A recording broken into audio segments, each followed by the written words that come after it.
அன்பான தேவ ஜனங்களே, ஆண்டவராகிய இயேசுவின் நாமத்தினாலே உங்களை வாழ்த்துகிறேன். எப்படி இருக்கீங்க அன்பான தேவ ஜனங்களே? தைரியமாக இருங்க. உங்கள் வாழ்க்கையில் கஷ்டமாக இருக்குது என்று சோர்ந்து போயிட்டீங்களா? உங்களை தேற்றும்படிக்கு தான் அன்பான கடவுள் ஒருவர் இருக்கிறார் என்று மறந்துடாதீங்க. எல்லா நேரமும் ஒரே விதமாக இருக்காது. இந்த உலகத்தில் நமக்கு பாதுகாப்பு என்பது கடவுளை தவிர வேறு எந்த வழியும் இல்லை. நம் வாழ்க்கையை பரிசுத்தப்படுத்துவதற்கும் நம் வாழ்க்கையை சீர்படுத்துவதற்கும் நம்மை அரவணைக்க ஒரே தெய்வமாகிய கர்த்தர் மட்டும்தான். அவர்தான் அண்ட சராசரங்களையும் வானத்தையும் பூமியும் சமுத்திரத்தை உருவாக்கின கடவுள். அவருடைய நாமம் வல்லமையான நாமம். அவருடைய நாமம் தியானிக்கும் பொழுது நம்முடைய இருதயம் பயங்கரமாக சோர்ந்து போகும். அப்படிப்பட்ட வல்லமையான கடவுள்தான் கர்த்தர். கர்த்தர் என்பது மிக வல்லமையான நாமம் என்று அர்த்தம். கர்த்தர் என்பது இரக்கத்தில் ஐஸ்வர்யமுள்ள தேவன் என்று அர்த்தம். கர்த்தர் என்பது மிக இரக்கமுள்ள தேவன் என்று அர்த்தம். கர்த்தர் என்பது மனிதனுக்கு எந்த சூழ்நிலையும் நல்ல பாதையிலே நம்மை நடத்துகிற நாமம். கர்த்தர் என்பது நம் வாழ்க்கையில் எதெல்லாம் ஆசீர்வாதம் இழக்கப்பட்டமோ அந்த ஆசீர்வாதத்தை கொடுக்கிற நாமமுள்ள வார்த்தை. அவருடைய வார்த்தை நிச்சயமாக நம்மை வாழ வைக்கிற வார்த்தை. அவருடைய வார்த்தையினால்தான் இந்த வானம் எங்கே போய் முடியுது என்று பார்த்தீங்களா? அப்படிப்பட்ட இந்த வானமே இந்த பூமிக்கும் வானத்துக்கும் எவ்வளோ தூரம் வைத்திருக்கிறார் என்று பாருங்க. இயற்கையை உருவாக்கினவர் அவர் எப்படிப்பட்டவராக இருப்பார் என்று யார் என்னைக்காவது நீங்கள் சிந்தித்து பார்த்துருக்கீங்களா? அன்பான தேவ ஜனங்களே, கர்த்தர் நாமத்தை இப்பொழுது தியானிக்கிறோம். கர்த்தர் என்பது பாசமான கடவுள். கர்த்தர் என்பது இந்த உலகத்தில் யாரும் கூட அப்படி பாசத்தை காட்ட முடியாது. அன்பான தேவ ஜனங்களே, உங்கள் வாழ்க்கையில் எத்தனை மக்களை நீங்கள் சந்தித்தாலும் அவர் போல பாசத்தை காட்ட ஒரு மனிதனாலும் இந்த பூமியில் இருக்க முடியாது. இரக்கமான கடவுள் அப்படி எல்லா மனுஷனிடத்தில் இரக்கமாக இறங்கி வந்து ஆவியான தேவன் எந்த மனிதன் நல்ல மனிதனாக இருக்கிறானோ அந்த மனிதனிடத்தில் வந்து அந்த மனிதன் மூலியமாக உங்களை ஆறுதலை படுத்துவாங்க. பாரு, நிச்சயமாக கடவுள் தான் வந்தாருன்னு நீங்கள் சொல்லுவீங்க. அந்த கடவுள் வேறு யாரும் இல்லைங்க, ஆண்டவராகிய இயேசு கிறிஸ்து தான். அவர் தான் பரிகாரியாகிய கர்த்தர். அவர் தான் ஆறுதல் படுத்துகிற கர்த்தர். அன்பான கடவுள் இன்னைக்கு அவர் நாமத்தை பற்றி யாரும் சரியாக புரிந்து கொள்ள மாட்டேங்கிறாங்க. இன்னைக்கு எதோ போயிட்டு எத்தனை கடவுளை வணங்கி கொண்டு இருக்கிறாங்க. அவர் அவ்வளோ பாசமான கடவுளாக இருந்தோம், அவ்வளோ வல்லமையான கடவுளாக இருந்தோம். மனிதனுக்கு ஏன் தெரியலனாக்கா கர்த்தர் ஆவியாக இருக்கிறாரு, அவர் பார்க்க முடியாதுங்க. அன்பான தேவ ஜனங்களே, கர்த்தர் வந்து ஒரு கடவுள் வந்து படைத்த கடவுள் வந்து ஆவியாக இருக்கிறாரு, யாரும் பார்க்க முடியாது. நாம் நினச்சிட்டு இருக்கிறோம் கடவுள் நேரில் வந்தால் நான் பார்ப்பேன், கடவுள் நேரில் நான் பார்த்துட்டேன், இதோ கடவுள் நான் பார்த்துட்டேன், இதோ அந்த திருப்பதிக்கு போனேன் அங்கே பார்த்துட்டேன், இதோ இங்கே இந்த ஊருக்கு போனேன் நான் பார்த்துட்டேன், இதோ அப்படி போனேன் இப்படி போனேன் எந்தெந்த ஊருக்கு போனேன் நான் பார்த்துட்டேன் கடவுளை அப்படின்ற சொல்லி உலகத்தையே சுற்றிக்கிட்டு இருக்கிற பொண்ணு வெள்ளி தங்கம் அப்படி வைரத்தினால செய்யப்பட்ட சிலைகளும் வணங்கி கொண்டு சிலை நம்ம கையினால தான் உருவாக்கப்பட்டது என்று நல்லா அறிந்தும் தெரிந்தும் நம்ம புத்தி எல்லாம் தெளிவாக தெரியுது. அதுக்கு உயிர் இல்லை, அசைய கூட இல்லை, அது அப்படியே நிற்குது. கடவுள் அப்படி இல்லை என்று தன் மனதில் கூட யோசிக்காமல் கடவுள் பயங்கரமாக இருக்கிறார்ப்பா நான் பார்த்துட்டேன்னு சொல்லி வருகிறாங்க. அன்பான தேவ ஜனங்களே, நீங்கள் சிந்தித்து பாருங்கள். உங்களோட பேசுகிற சத்தியம் வார்த்தை ஃபுல்லாக ஆவியாக இருக்கிற கடவுள். அந்த ஆவியின் கடவுள் தான் பதில் கொடுக்க முடியும். வேறு எந்த விதத்துலேயும் பதில் வராதுங்க. கடவுள் ஆவியாக இருக்கிறாரு. ஒரு மனுஷன் மூலிமா இறங்கி வந்து பேசுகிறது தான் கடவுள். அவர் நேரில் பார்க்கணுன்னா நம்ம இடத்துல பரிசுத்தம் இருந்தால் அவர் பார்க்கலாம். நம்ம இடத்துல வாய்ப்பே கொடுக்குறாருங்க. நம்ம கண் பாவத்தினால் உருவாக்கப்பட்டு, நம்ம சரீரம் முழுவதும் பாவத்தினால் உருவாக்கப்பட்டு வந்ததுனால, நம்ம ரத்தம் முழுவதும் பாவத்தில் உருவாக்கப்பட்டதுனால, நம் ஆவி கர்த்தரால் உருவாக்கப்பட்டதுனால, நம் ஆவி பரிசுத்தப்படுத்துவதற்காகவே, நம் ஆவி கெட்டு போயிடக்கூடாதுக்காகவே, நம்முடைய உயிர் வேதனைப்பட்டு கஷ்டப்படக்கூடாதுக்காகவே நமக்காக ஆண்டவர் வந்தாருங்க. ஆவியின் தேவன். நீங்கள் நினைக்கலாம், எப்படி ஆவி செவி கொடுக்கும், எப்படி ஆவி நம்மளை நடத்தும் அப்படின்னு. அன்பான தேவஜனங்களே, இந்த சத்தியத்தின் மூலிமா தெரிந்து கொள்ளுங்க.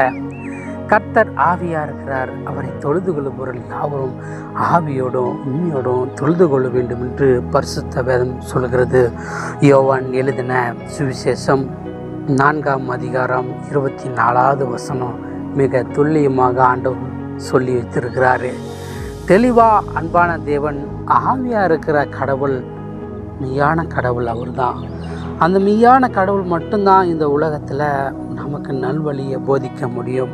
அவருடைய ஆவி மறிக்கவும் இல்லை, அவருடைய ஆவி எந்த விதத்தில் ஓய்ந்து போயிடுச்சுன்ற அளவுக்கு நம்ம நினைக்கிற அளவுக்கும் இல்லை. அவர் ஆதி முதற்கொண்டு சதா காலமும் உயிரோடு நேற்றும் இன்றும் மாறாமல் அப்படி ஆதியில் எப்படி இருந்தாரோ இந்த உலகத்தை உருவாக்கினவர் இன்னைக்கு வர ஒரே மாதிரி இருந்து ஒரே விதமாக ஆண்டவர் கிரியை செய்து கொண்டு இந்த உலகத்தில் நடக்கிற அக்கிரமத்தையும் இந்த உலகத்தில் நடக்கிற பாவத்தையும் பார்த்துக்கிட்டு இந்த உலகத்தில் மனிதர்கள் எல்லாருமே கஷ்டப்படுகிறாங்க என்று கண்டு மனிதன் வருகிற அழிவு எல்லாமே இப்படியெல்லாம் மனிதன் கொடுமையாக செய்ததுனால தான் எல்லா இயற்கை சீரழிவுகளெல்லாம் வந்து கொண்டிருக்கிறது என்று மனிதன் அறிந்து கொள்ளாமல் உணர்வில்லாமல் பாவத்தினால தான் கடவுளை துக்கப்படுத்துகிறோம் என்று சொல்லி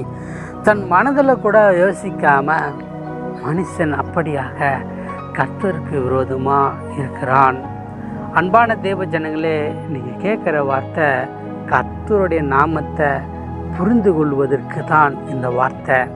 கர்த்தர் எப்படி இருக்கிறாரு, கர்த்தரை எப்படி தொழுது கொள்ளணும் என்ற வார்த்தையை இந்நாளில் பேசுகிறாரு. அன்பான தேவ ஜனங்களே, கர்த்தர் ஆவியாக இருக்கிறாரு. நம்ம உயிரை ஆவியோடும் உண்மையோடு தான் அவரை தரிசிக்க முடியும், அவரை வணங்க முடியும். நம்மக்கிட்ட உண்மையாக இல்லைன்னா நம்ம என்ன சொன்னாலும் அவர் பதில் தரப்போகிறது இல்லை. ஏனென்றால் கர்த்தர் பரிசுத்தமாக இருக்கிறாரு. வேதம் சொல்லுகிறது, உங்கள் பாவங்களே உங்களுக்கும் உங்கள் தேவனுக்கும் நடுவாக பிரிவினை உண்டாகிறது என்று பரிசுத்த வேதம் தெளிவாக சொல்லுகிறது. அன்பான தேவ ஜனங்களே, எத்தனையோ கோயில் குளம் புண்ணிய ஸ்தலங்கள் நீங்கள் போய் வணங்கினாலும் ஏன் பதில் கிடைக்கல தெரியுங்களா? ஆவியாக இருக்கிற கடவுளை பார்க்காம தங்கத்தினாலும் வைரத்தினாலும் மனுஷன் கையினால் உருவாக்கப்பட்ட சிலையை போயிட்டு வெறும் பூமினால் உருவாக்கப்பட்டு மண்ணால் தன் கையினால் உருவாக்கப்பட்ட சிலைகளை போய் வணங்கி கொண்டு பதில் தராத வணங்கி கொண்டு அப்படி இருக்கிறதுனால தான் மிக கஷ்டமான சூழ்நிலை மனிதன் தள்ளப்படுகிறான், வறுமையில் தள்ளப்படுகிறான், வேதனையில் தள்ளப்படுகிறான்.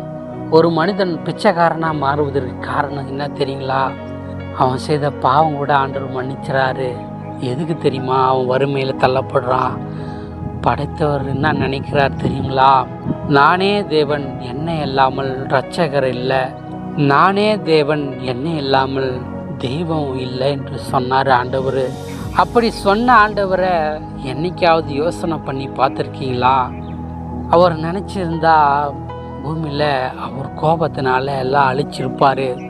நான் ஏன் மனுஷனை உண்டாக்கினேன், எல்லாமே நல்லா இருந்துச்சு, எல்லாமே நல்லா படித்தேன்.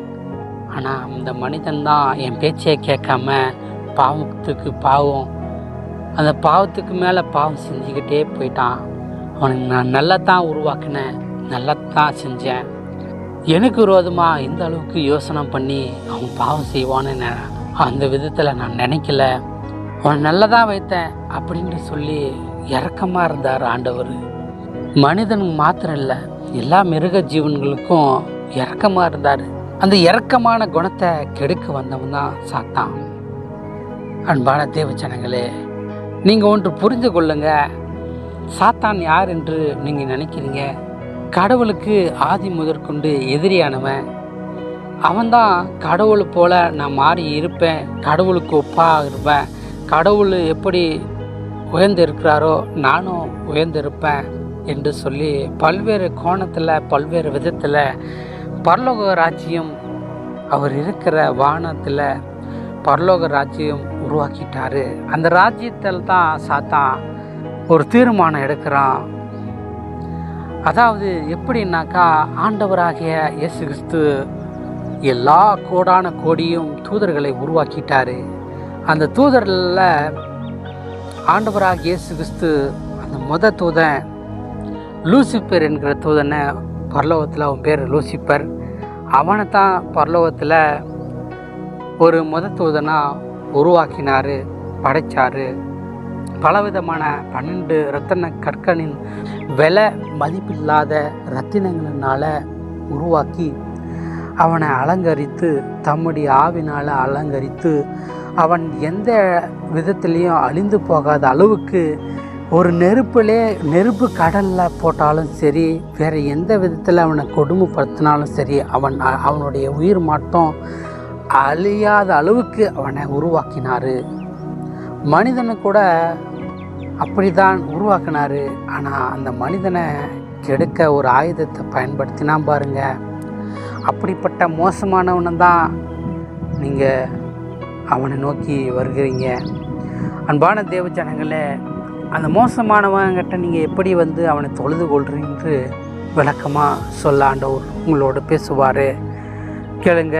உங்கள் வாழ்க்கையில் சத்தியத்தை தெரிந்து கொண்டு உண்மையான கடவுளுடைய சத்தியம் எது, உண்மையை என்ன போதிக்கிறது ஆராய்ந்து பார்த்து அந்த சத்தியத்தில் புரிந்து கொண்டு அப்படிப்பட்ட நாமத்தை தெரிந்து கொண்டு அப்படிப்பட்ட கடவுளை அறிந்து கொண்டு அவரை தொழுது கொள்ளுங்க. அப்படி தொழுது கொள்ளாதனால்தான் எவ்வளோ பிரச்சனை இருக்குது என்று இந்த செய்தி மூலமாக கேட்டு மனம் திரும்புங்க. அன்பான தேவஜனங்களே, அப்படிதான் கோடான கோடி தூதர்களை உருவாக்கி ஆண்டவர் வைத்தார். பரலோக ராஜ்யத்தில் கோடான கோடி தூதரில் இந்த தூதன் மட்டும்தான் எல்லா தூதனை விட அதிகமாக வல்லமையாக அவனுக்கு சக்தி கொடுத்து ஒரு பிள்ளை போல அவனை பார்த்தாரு. ஆனால் அவனுடைய நிலைமை பார்த்தாக்கா, அவனுடைய ஆசை பார்த்தாக்கா, கடவுள் எனக்கு அதிகமாக சக்தி கொடுத்துட்டாரு, அதிகமாக என்னை நல்லா படைச்சாரு, அழகாக படைச்சாரு, மிக அற்புதமாக என்னை படைச்சாரு, கடவுளுக்கு இவ்வளோ கூட்டம் இருக்குது, கடவுள் எப்படி இருக்கிறாரோ அது போலவும் நாமளும் ஜொலிக்கிறோம், கடவுளை போல் நாமளும் மாறிட்டாக்கா இந்த தூதர்கள்லாம் நம் பக்கம் வந்துடுவாங்க, நமக்கும் கடவுளோட சக்தி இருக்குது என்று தன் இதயத்தில் அவனை விரும்புகிற என்னத்தான் விரும்புகிறானோ தெரியாது அவனுக்கே. ஆனால் அதுக்கு மேலாகவே, அதாவது அவன் இதயத்தில் ஆசைப்பட்டு அந்த ராஜ்யத்தை, கடவுள் படைத்த ராஜ்யத்தை, கடவுளே அந்த ஸ்தானத்தில், கடவுள் என்ற ஸ்தானத்திலே அவர் இருக்கக்கூடாது, கடவுள் எல்லாமே இந்த பூமியில் படைக்க போகிறாரு, மனிதனையும் படைக்க போகிறாரு. இப்போ நாம் என்ன செய்யணுன்றது அளவுக்கு தன் மனதில் சாத்தான் தீர்மானம் செய்கிறான். என்னன்னாக்கா, கடவுள் இருக்கிறாரு, கடவுளை விட கடவுளாக நாமளே ஆளுகை செய்யலாம், இவரை மறைத்து நாம் தான் கடவுள் என்று சொல்லி தன் இதயத்தில் அவன் பயங்கரமாக யோசனை பண்ணி அவர் எப்படியெல்லாம் தன்னுடைய இந்த உலகத்தை பாதுகாக்கும்படிக்கு இந்த தூதனை உண்டாக்கினாரோ, இவனை பாதுகாக்கத்தான், இந்த பூமியை பாதுகாக்கத்தான் பூமியில் இருக்கிற விலங்குகளையும் பூமியில் இருக்கிற மனிதனையும், அவரால் படைக்கப்பட்ட மனிதனையும், அவர் சாயலின்படி, அவர் ரூபத்தின்படி, அவர் அழகின்படி மனிதனை உருவாக்கினார். அந்த மனிதனுக்கு உதவி செய்வதற்கு தான் இந்த தூதனை உண்டாக்கினார். லூசிபர் என்கிற தூதன் என்ன செஞ்சானா, மிக மோசமான முடிவுக்குள்ளே வந்துட்டான் சாத்தான். இவனுடைய பேர் சாத்தான். பூமியில் வானத்திலிருந்து தள்ளப்பட்ட பிறகு தான் அவன் சாத்தானாக மாறினான். அதுவரை அவனுக்கு பேர் லூசிபர், லூசியல் என்ற பேர் தான் ஆண்டவர் பரலோகத்தில் வைத்திருந்தார். அன்பான தேவ ஜனங்களே, அன்பான கடவுளை சரியாக புரிந்து கொள்ளாமல் இருக்கிறது காரணமே இங்கே தான் இருக்கிறது. இங்கே தான் நம்முடைய ஆண்டவர் பற்றி தெரிந்து கொள்ளாமல் இருக்கிறது காரணமாக இருக்கிறது. நல்லா கேளுங்க. அப்படி அந்த தூதனால் வந்த தீங்கனால தான் இந்த பூமி சீர்கெட்டு அழிவுக்குள் போய்விட்டது. பரிசுத்தமான பூமி பரிசுத்தமாக படைச்சார். அவரால் உருவாக்கப்பட்ட மனிதன் கண்டிப்பாக பாவம் செய்து அவருக்கு விரோதமாக கோபத்தை உண்டாக்கி அவரை சந்தோஷப்படாத அளவுக்கு நாம் செய்வோம் என்று தீர்மானம் அப்போயே செய்து கொண்டான் சாத்தான். அப்படி தீர்மானம் செய்தான், நான் வானத்துக்கு மேலாக, வானத்தில் இருக்கிற நட்சத்திரத்துக்கு மேலாக என் சிங்காசனத்தை உயர்த்துவேன். வடப்புறத்தில் உள்ள ஆராதனை கூட்டத்தில் வீட்டிருப்பேன். நான் எல்லா விதத்திலும் மேகங்களுக்கு மேலாக ஏறுவேன், உன்னதமானவருக்கு ஒப்பாவேன் என்று தன் இதயத்தில் அவன் நினைக்காதது எதுவுமே இல்லை.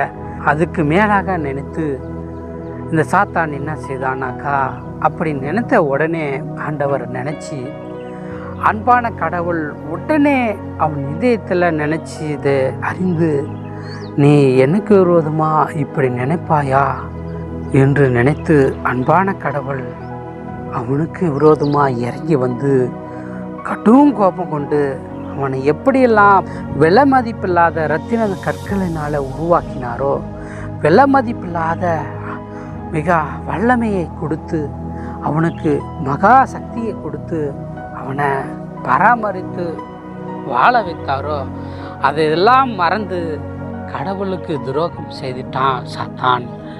அப்படி செய்ததுனால தான் இவன் எனக்கு விரோதமாக இவனே கடவுளாக ஆகணும்னு நினைக்கிறானே, இவனை நான் உண்டாக்கின பூமியும் எல்லாமே என்னுடையவர்களே, ஆனால் எல்லாமே இவனுக்கு பங்கிடு அளவுக்கு இவனுக்கு ஆசை வந்து விட்டதே என்று சொல்லி மிக பயங்கரமான கோபத்தை கொண்டு ஆண்டவர் அவனுடைய அழகையும் அவனுடைய திமிரும் அவனுடைய வல்லமையும் எப்படியெல்லாம் ஆண்டவர் கொடுத்தாரோ அவனுக்கு எல்லாத்தையும் கொடுத்ததெல்லாம் எடுத்துக்கிட்டு, எப்படி இந்த பூமியில் நாம் இருளை பார்க்குறோமோ அதை விட மிக பயங்கரமாக இருக்கிற இந்த இருள் இப்படி கருப்பாக இருக்கிறதோ அதை போலவே ஆண்டவர் அவனுக்கு அவன் ஒளியாக இருந்த அந்த பரலோக ராஜ்யத்தில் அவன் முகம் இப்பொழுது வானத்திலிருந்து அவர் தள்ளின பொழுது அவனுடைய முகரூபமும் அவனுடைய சரீரமும் மிக மோசமான நிலைமையில் மிக பார்க்குறதுக்கே அருவருப்பு தக்கதாக பார்க்குற உருவமாக மிக அழகாக இருந்தவன் மிக பார்க்குறதுக்கே அசிங்கமாக, பார்க்குறதுக்கே அருவருக்கத்தக்கதாக அவனுடைய ரூபம் மிக கருப்பாக மாற்றப்பட்டது. அவன் வானத்திலிருந்து தம்முடைய தூதனாகிய மிகாவேல், காபிரில், தம்முடைய சுற்றி இருக்கிற கோடான தூதர்கள் கர்த்தர் அனுப்பி அவனோடு யுத்தம் பண்ணி அவனை கீழே தள்ளும் பொழுது அவனுக்கு பூமியில் விழுந்து அதோட முடிய போகிற காரியம் இல்லை. அவனுக்கு மாறாக அவன் செய்த தவறுக்கு நரகம் என்கிற அக்கினி கடலை அவனை தள்ள, அவனை அழிக்கவும், அந்த அக்கினி கடலில் அவன் சதா காலமும் வேதனைப்படும்படிக்கும் அவனுக்கு அந்த இடத்த உருவாக்கி வைத்து விட்டார். அப்படி உருவாக்கின கடவுள் அவனுடைய நிலைமை அதோடு விடாமல் அவனை முழுதும் அழிக்காமல் அவன் தலையை மாத்திரம் நசுக்கி இந்த பூமியில் தள்ளி விட்டார். இந்த பூமிக்கு அடியில் தான் நரகத்தை உருவாக்கி வைத்திருக்கிறாரு அன்பான கடவுள். நரகம் யாருக்கென்றால், வானத்திலிருந்து அவன் பேச்சு யாரெல்லாம் பின்பற்றி அவனை போல யாரெல்லாம் மாறி வந்தார்களோ அவனுக்கும் அவனோட சேர்ந்த தூதருக்கும் அக்கினி கடல் ஆகிய நரகத்தை உருவாக்கினார்.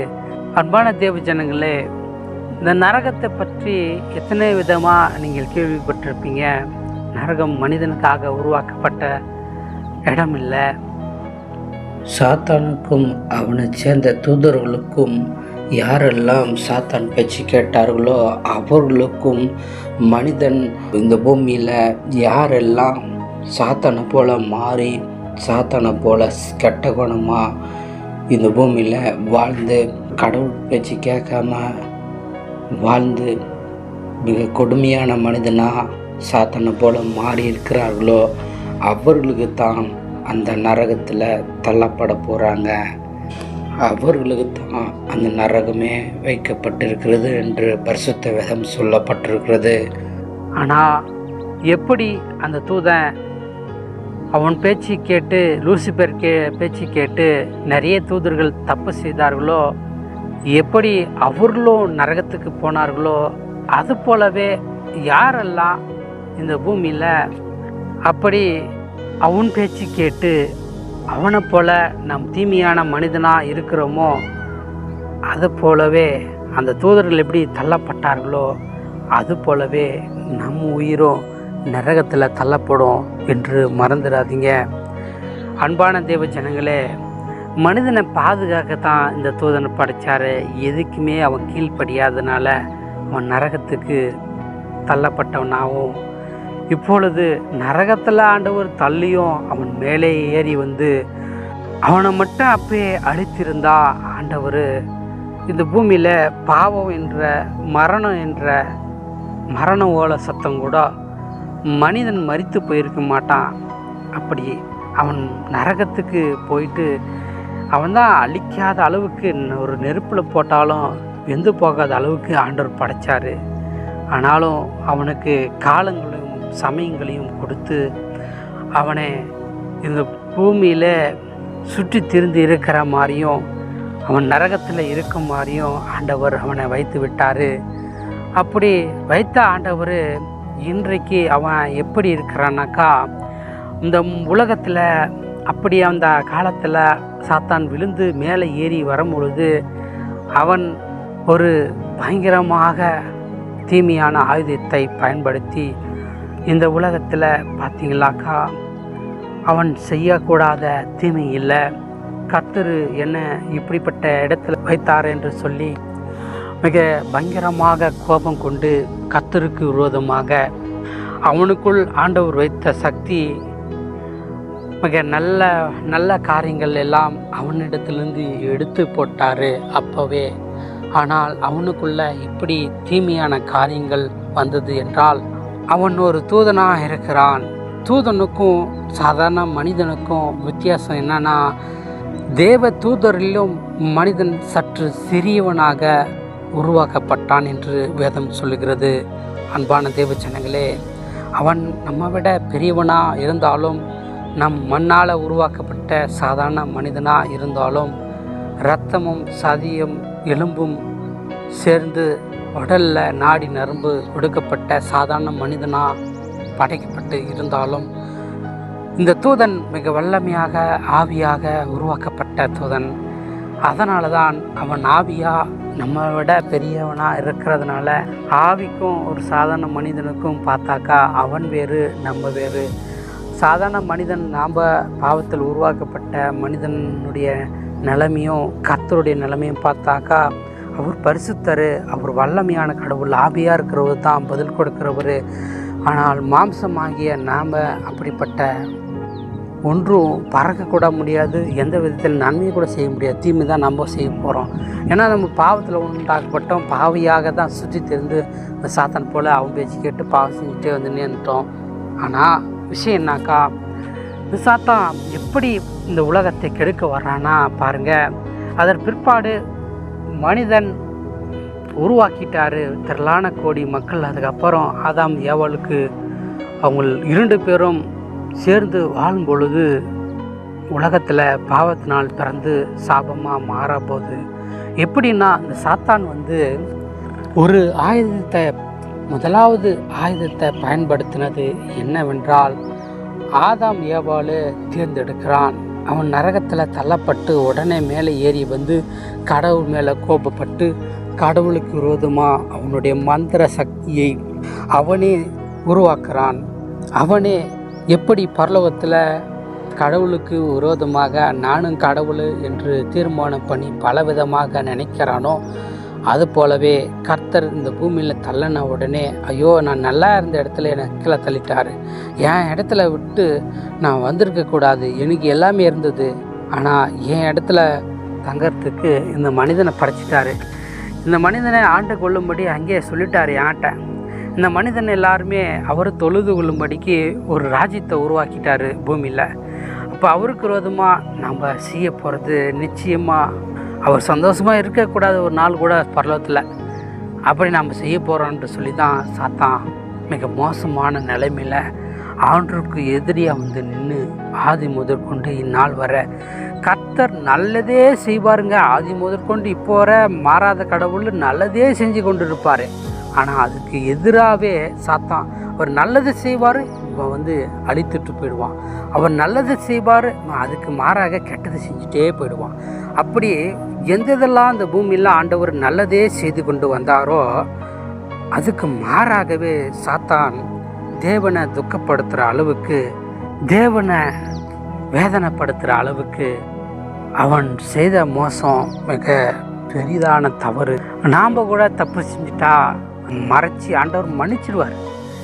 நாம் கூட இந்த பூமியில் பாவம் ஏதாவது செஞ்சுட்டு இருந்தா கூட அந்த பாவத்தை மன்னிக்கிறார்.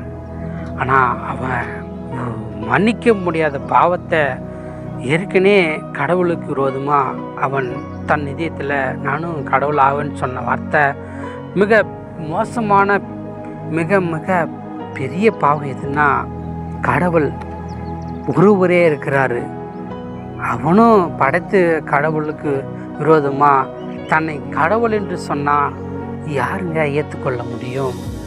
இப்போது நீங்களே பார்த்தீங்களா, உங்களுடைய பெற்ற பிள்ளைகள் அவர்கள் உங்களை என்னுடைய பெற்ற தாய் என்று உலக ஜனங்களுக்கு முன்பாக கை காட்டி இவங்க தான் என்னுடைய தாய், இவங்க தான் என்னுடைய தகப்பன் சொன்னால் உங்களுக்கு சந்தோஷம் உண்டாகுமா? இல்லை வேறு ஆளை கை காட்டி இவள் தான் எனக்கு தாய் தந்தை சொன்னால் பெற்ற தாய் தந்தைக்கு எப்படி இருக்கும்? அப்படி தான், அதாவது படைச்ச கடவுளுக்கு அப்படி இருந்ததுங்க.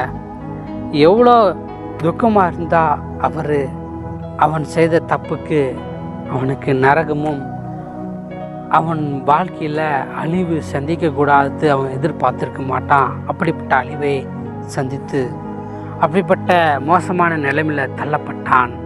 அன்பான தேவ ஜனங்களே, அப்படி தள்ளப்பட்ட சாத்தான் இன்னைக்கு எப்படி இருக்கிறானாக்கா, கர்த்தரை வேதனைப்படுத்தி இன்னைக்கு ஒவ்வொரு நேரமும் மனிதனுக்கு விரோதமாகவும் கர்த்தருக்கு விரோதமாக தாங்க செயல்பட்டு வருகிறான். மிருகங்களுக்கு கூட அவன் செயல்படுற காரியம் ஒவ்வொன்று இருக்குது. ஏன்னா அதுவும் அவரால் படைக்கப்பட்ட மிருகம் தானே. அப்படி எல்லா மிருகமும் பார்த்தாக்கா அதுக்குள்ளே சண்டை, அதுக்குள்ளே பிரச்சனை, அதுக்குள்ளே சமாதானம் இல்லாமல், நிம்மதி இல்லாமல், சரியான தூக்கம் இல்லாமல், அப்படியே நாள்தோறும் ஒவ்வொரு நேரமும் அவர் படைத்த விலங்குகள்லாம் சிங்கம், புலி, கரடி, அவர் படைக்கப்பட்ட எத்தனை விதமாக படைத்தாரோ அது எல்லாமே அப்படி மிக மோசமான நிலைமையிலையும் இந்த மிருக ஜீவன்களுக்கும் சமாதானமும் சந்தோஷமும் நிம்மதியும் இல்லாமல் போயிடுச்சுங்க. ஏனென்றால் சாத்தான் அதற்கும் மரணத்தை வர்ற அளவுக்கு, அதற்கும் சந்தோஷமான நிம்மதி வராத அளவுக்கு செய்து விட்டான். அதில் சாத்தான் பயன்படுத்தின பலு சர்ப்பம், அதாவது ஒரு பாம்பை எடுத்து தான் அவன் இந்த மனித குலத்திலேயே அழிக்கவும், எது எப்படியெல்லாம் ஆண்டவர் இந்த பூமியில் படைத்தாரோ அந்த மிருகத்தையும் உருவாக்கினாரா, அந்த மிருகம் கூட அவர் விட்டு வைக்கல. அதனால தான் மிருகத்துக்கு சமாதானம் கிடைக்காம போனது காரணமே இந்த பாம்பு தான். இந்த பாம்புக்குள்ளே தான் சாத்தான் போயிட்டு ஆதாம் ஏவாளை வஞ்சித்து ஆதாம் ஏவாளை பாவம் செய்யும்படிக்கு கடவுளுக்கு விரோதமாக கடவுள் சொன்ன நன்மையான காரியங்களை பின்பற்றி அவர் சொல்படி செய்யாத அளவுக்கு சாத்தான் செய்த காரியமே கடவுள் ஆதாமுக்கிட்ட சொன்னார், இந்த பழத்தை சாப்பிட்டால் அந்நாளிலே சாகவே சாவா என்று கட்டளையிட்டாராம். அப்படி நன்மை எது தீமை எது படைக்கப்பட்ட அந்த கனியை புசித்தா அந்த நாளிலே நீ சாகவே சாவா என்று கட்டளையிட்ட வார்த்தையை கீழ்ப்படியாமல், ஆண்டவர் சொல்கிற வார்த்தையை கீழ்ப்படியாமல் சாத்தான் ஆயுதத்தை எடுக்கிறான். மனிதனை அழிவுக்குள் நடத்த விரும்புகிறான். அதன் பிற்பாடு மிருகத்துக்கும் மிக பிரச்சனை உண்டாகிறது. மனிதனுக்கு எப்படி மரணம் என்ற அவன் மரித்து போகாமல் படைத்தாரோ அதே போல் மிருகத்தையும் மரித்து போகாத அளவு தான் பூமியில் வாழும்படிக்கு தான் எல்லா உயிரினங்களையும் எல்லா ஜீவன்களையும் வாழ வைக்கும்படிக்கு படைத்தார். அப்படி படைக்கப்பட்ட உயிரினங்களை அழிக்க சாத்தான் எதெல்லாம் பயன்படுத்தி எப்படியெல்லாம் மோசப்படுத்துகிறான் என்று பாருங்கள். அந்த பாம்புக்குள்ளே தான் பெரிய வலு சர்ப்பமாகிய அந்த பாம்புக்குள்ளே தான் சாத்தான் புகுந்து ஒரு மரத்து மேலே ஏறி, அதாவது ஏதேன் தோட்டத்தில் சகல கனிகள் எல்லாம் உருவாக்கி நடுவில் ஒரு தோட்டத்தில் அழகான 2 மரங்களை உருவாக்குறாரு. ஒன்று ஜீவ விருட்சத்தின் கனி மரமாகிய அழிவில்லாத கனி, அதாவது மனிதன் ஜீவ விருட்சமாகிய அந்த கனியை சாப்பிட்டால் உயிரோடு வாழலாம். நன்மை எது தீமை எது என்ற கனியை சாப்பிட்டால் அவன் ஒரு நாள் மறிக்க வேண்டிய சூழ்நிலை வந்தே ஆகும். இந்த 2 கனி மரங்களை மத்தியில் சாத்தான் இறங்கி வந்து இந்த மனிதனை பிடிச்சிட்டான். கடவுள் இவங்கள தான் ஆளுக்கு செய்யுது, இந்த பூமியை நிரப்ப போகிறாரு, இவங்கள மூலிமா தான் உலகம் உருவாக்க போகுது. இந்த உலகத்தில் எல்லா மனுஷனும் கர்த்தரால் உருவாக்கப்பட்டு அவருடைய ஆவிதான் மனிதனுக்குள்ள ஜீவனாக மரித்து போகாத அளவுக்கு அவன் உயிர் கர்த்தருக்கு கொடுத்த சுவாசம் தானே, அந்த சுவாசத்தை அழிக்கலாம் என்று தான் சாத்தான் தீர்மானம் செய்தாங்க. மிக மோசமான நிலைமையில நினைக்க 2 வழியை தேர்ந்தெடுத்தான் சாத்தான். ஒன்று மிருகத்தையும், ஒன்று 2வது மனிதனையும் அழிக்கவும் அவரால் படைக்கப்பட்டதை நாசமாவதற்கு ஒரு ஆயுதத்தை கடுமையான தேவன் துக்கப்படுத்துகிற அளவுக்கு அப்படியாக அவன் செய்தான். அன்பான தேவ ஜனங்களே, இந்த சத்தியத்தில் உங்களுக்கு சரியாக புரிதா இல்லையா என்று இன்னும் புரிந்து கொள்ள ஆண்டவர் உங்களுக்கு கிருபை தருவாராக. ஏனென்றால் சத்தியம் பொய்யல்ல, உண்மையானது. ஆதி முதல் ஆண்டவர் இருக்கிறாருங்க. அவர் ஆவியான கடவுள். ஒவ்வொரு மனிதனுக்குள்ளே நான் இருக்கிறேன் என்று சொல்லி அப்படியாக மனிதன் படைத்திருக்கிறாரு.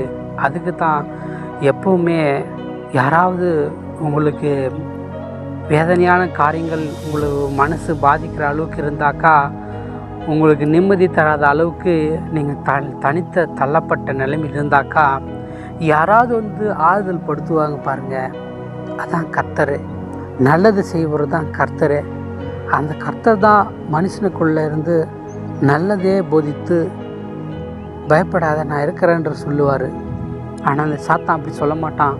உனக்கு அது எப்படி நல்லவங்க இருக்கிறாங்களோ அதுக்கு மாறாக கெட்ட மனுஷனும் இருந்து உன்னை மோசப்படுத்தி காயப்படுத்தி வேதனைப்படுத்தி சாகிறவளுக்கு கொண்டு போய் நிப்பாட்டுறாங்களோ, அந்த மனிதன் மூலிமா வந்த அந்த மனிதன் எப்படி தீமையாக சாத்தானை போல மாற்றப்பட்டானோ அதை போலவே சாத்தானும் ஆவியாக இருந்து ஒரு மனிதனை பயன்படுத்தி ஆதி முதற்கொண்டு இந்நாள் வரை தீமை செய்து கொண்டு வருகிறான்.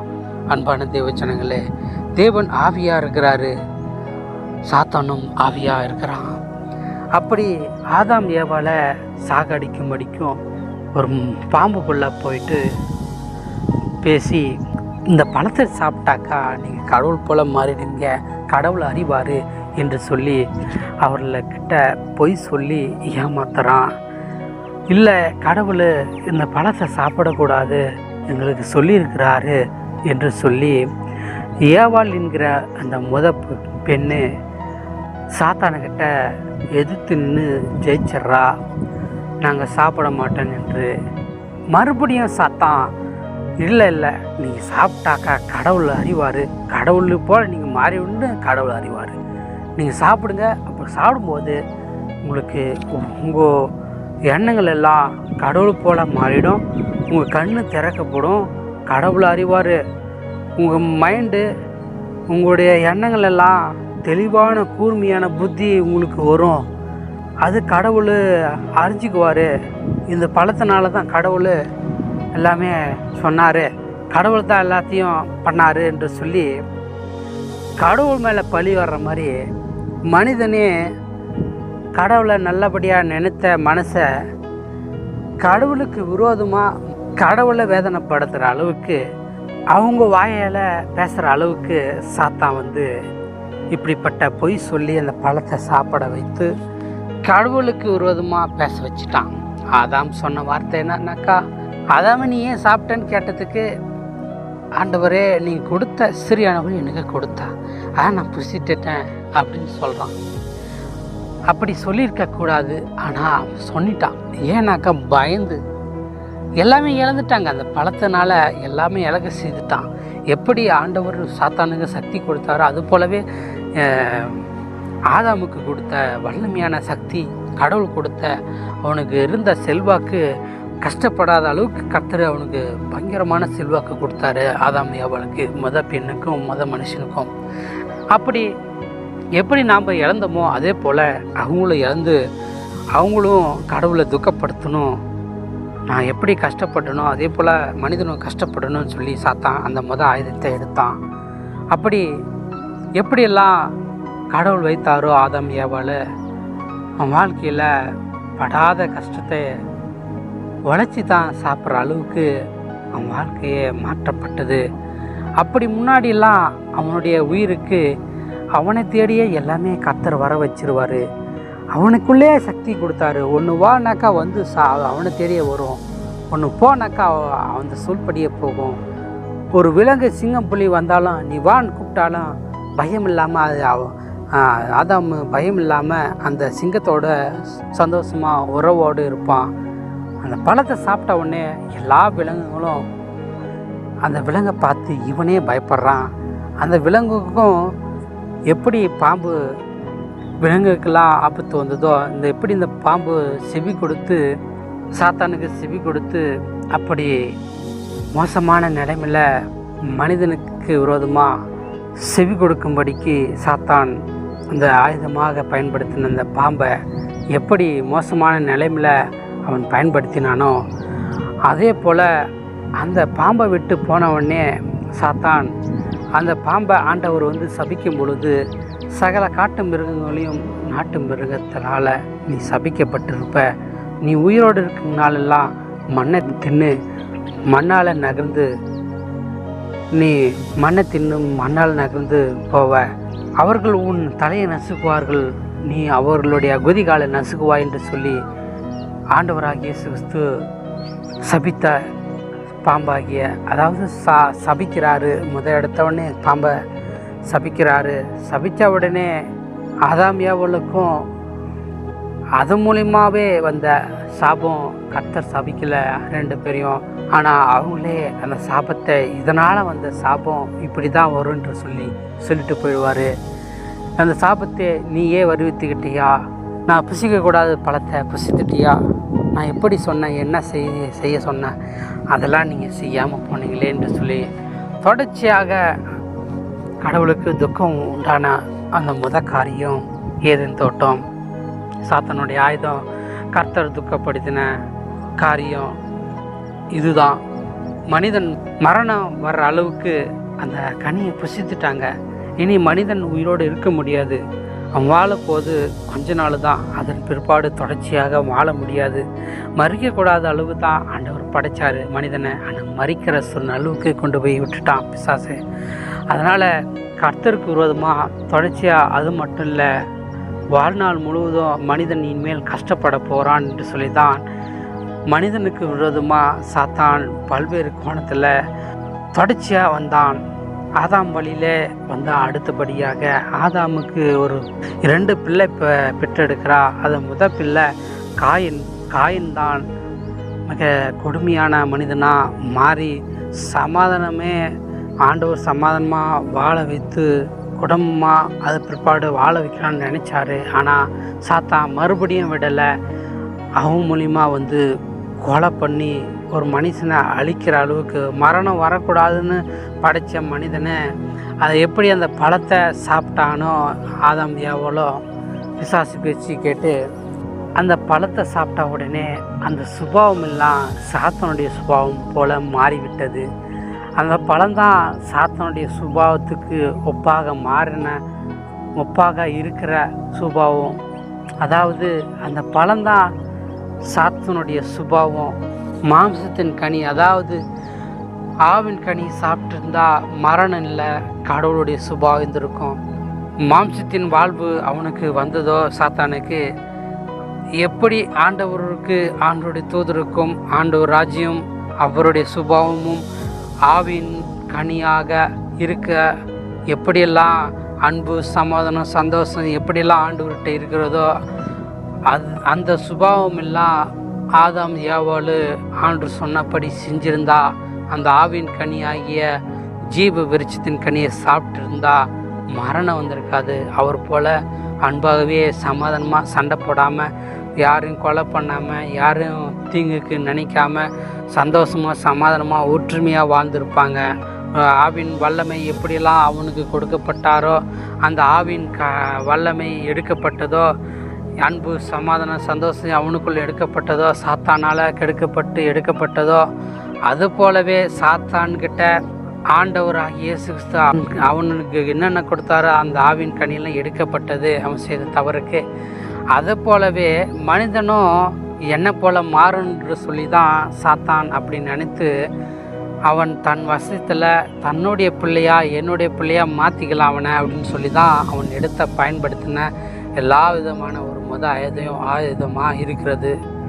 அன்பான தேவஜனங்களே, அப்படி அவன் ஒவ்வொரு நாளும் ஒவ்வொரு விதமாக அவன் செயல்பட்டு மனிதனை மாற்றப்பட்டு வந்ததுனால கடைசியாக ஆதாமுக்கிட்ட அவனுக்கு பிறக்கிற பசங்க வளர்ந்து ஒரு நேரம் வரும்போது ஆபேல் என்ற அண்ணன் தம்பிகளை படைக்கிறாரு. இப்போ பிறந்து வர்றாங்க.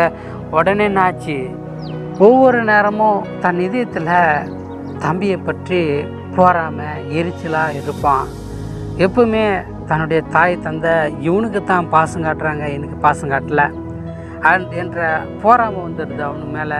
கர்த்தர் பார்த்தாக்கா காயினுடைய காணிக்கை அங்கீகரிக்கப்படாமல் அவனுடைய காணிக்கை ஏற்றுக்கொள்ளலை ஆண்டவர். அதுக்கப்புறம் இவனுடைய காணிக்கையும் இவனுடைய பலியும் படைக்கப்பட்ட எல்லாத்தையும் ஆண்டவர் ஏற்றுக்கொண்டார்.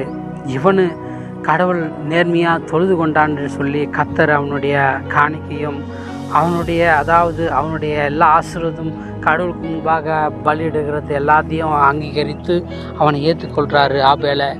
அப்படி ஆபேலை ஏற்றுக்கொண்டவனே கர்த்தர் காயினுடைய காணிக்கையை அவனுடைய ஆசீர்வாதத்தை கர்த்தருக்கு செலுத்தும் போது அது பிற்பாடு நன்மையான காரியதே நடக்காது என்று சொல்லி கர்த்தரின் காணிக்கை ஏற்றுக்கொள்ள இனி கர்த்தருக்கு விரோதமாக நாம்பளும் இருப்புன்னு சொல்லி உடனே தம்பி மேலே கோபப்பட்டு அங்கே தான் இந்த உலகத்தில் கொலையே நடக்குது.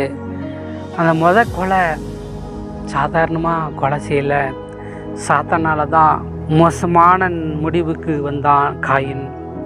அதனால தான் சாத்தான் உள்ளே புகுந்து அவனுக்குள்ளே இருந்து அந்த தம்பி ஆகிய ஆபேல் அவனை கொலை செய்துட்டான். கொலை செஞ்ச உடனே கர்த்தருக்கு ரொம்ப வேதனையாயிடுச்சு. கர்த்தர் நல்லவர்கிட்டையும் தீயவர்கிட்டையும் இருக்கிறார் தான். ஆனால் அவன் வாழ்க்கையில் அவன் செய்கிற பாவம் நல்லது செய்கிறானா கெட்டதை செய்கிறானா என்று அவனுக்கு பின்னாடி கொடுக்கும்படி தான் ஆண்டவர் அவனோட இருந்து இந்த காரியத்தை நினச்சா அவனை தடை செஞ்சிருப்பார்.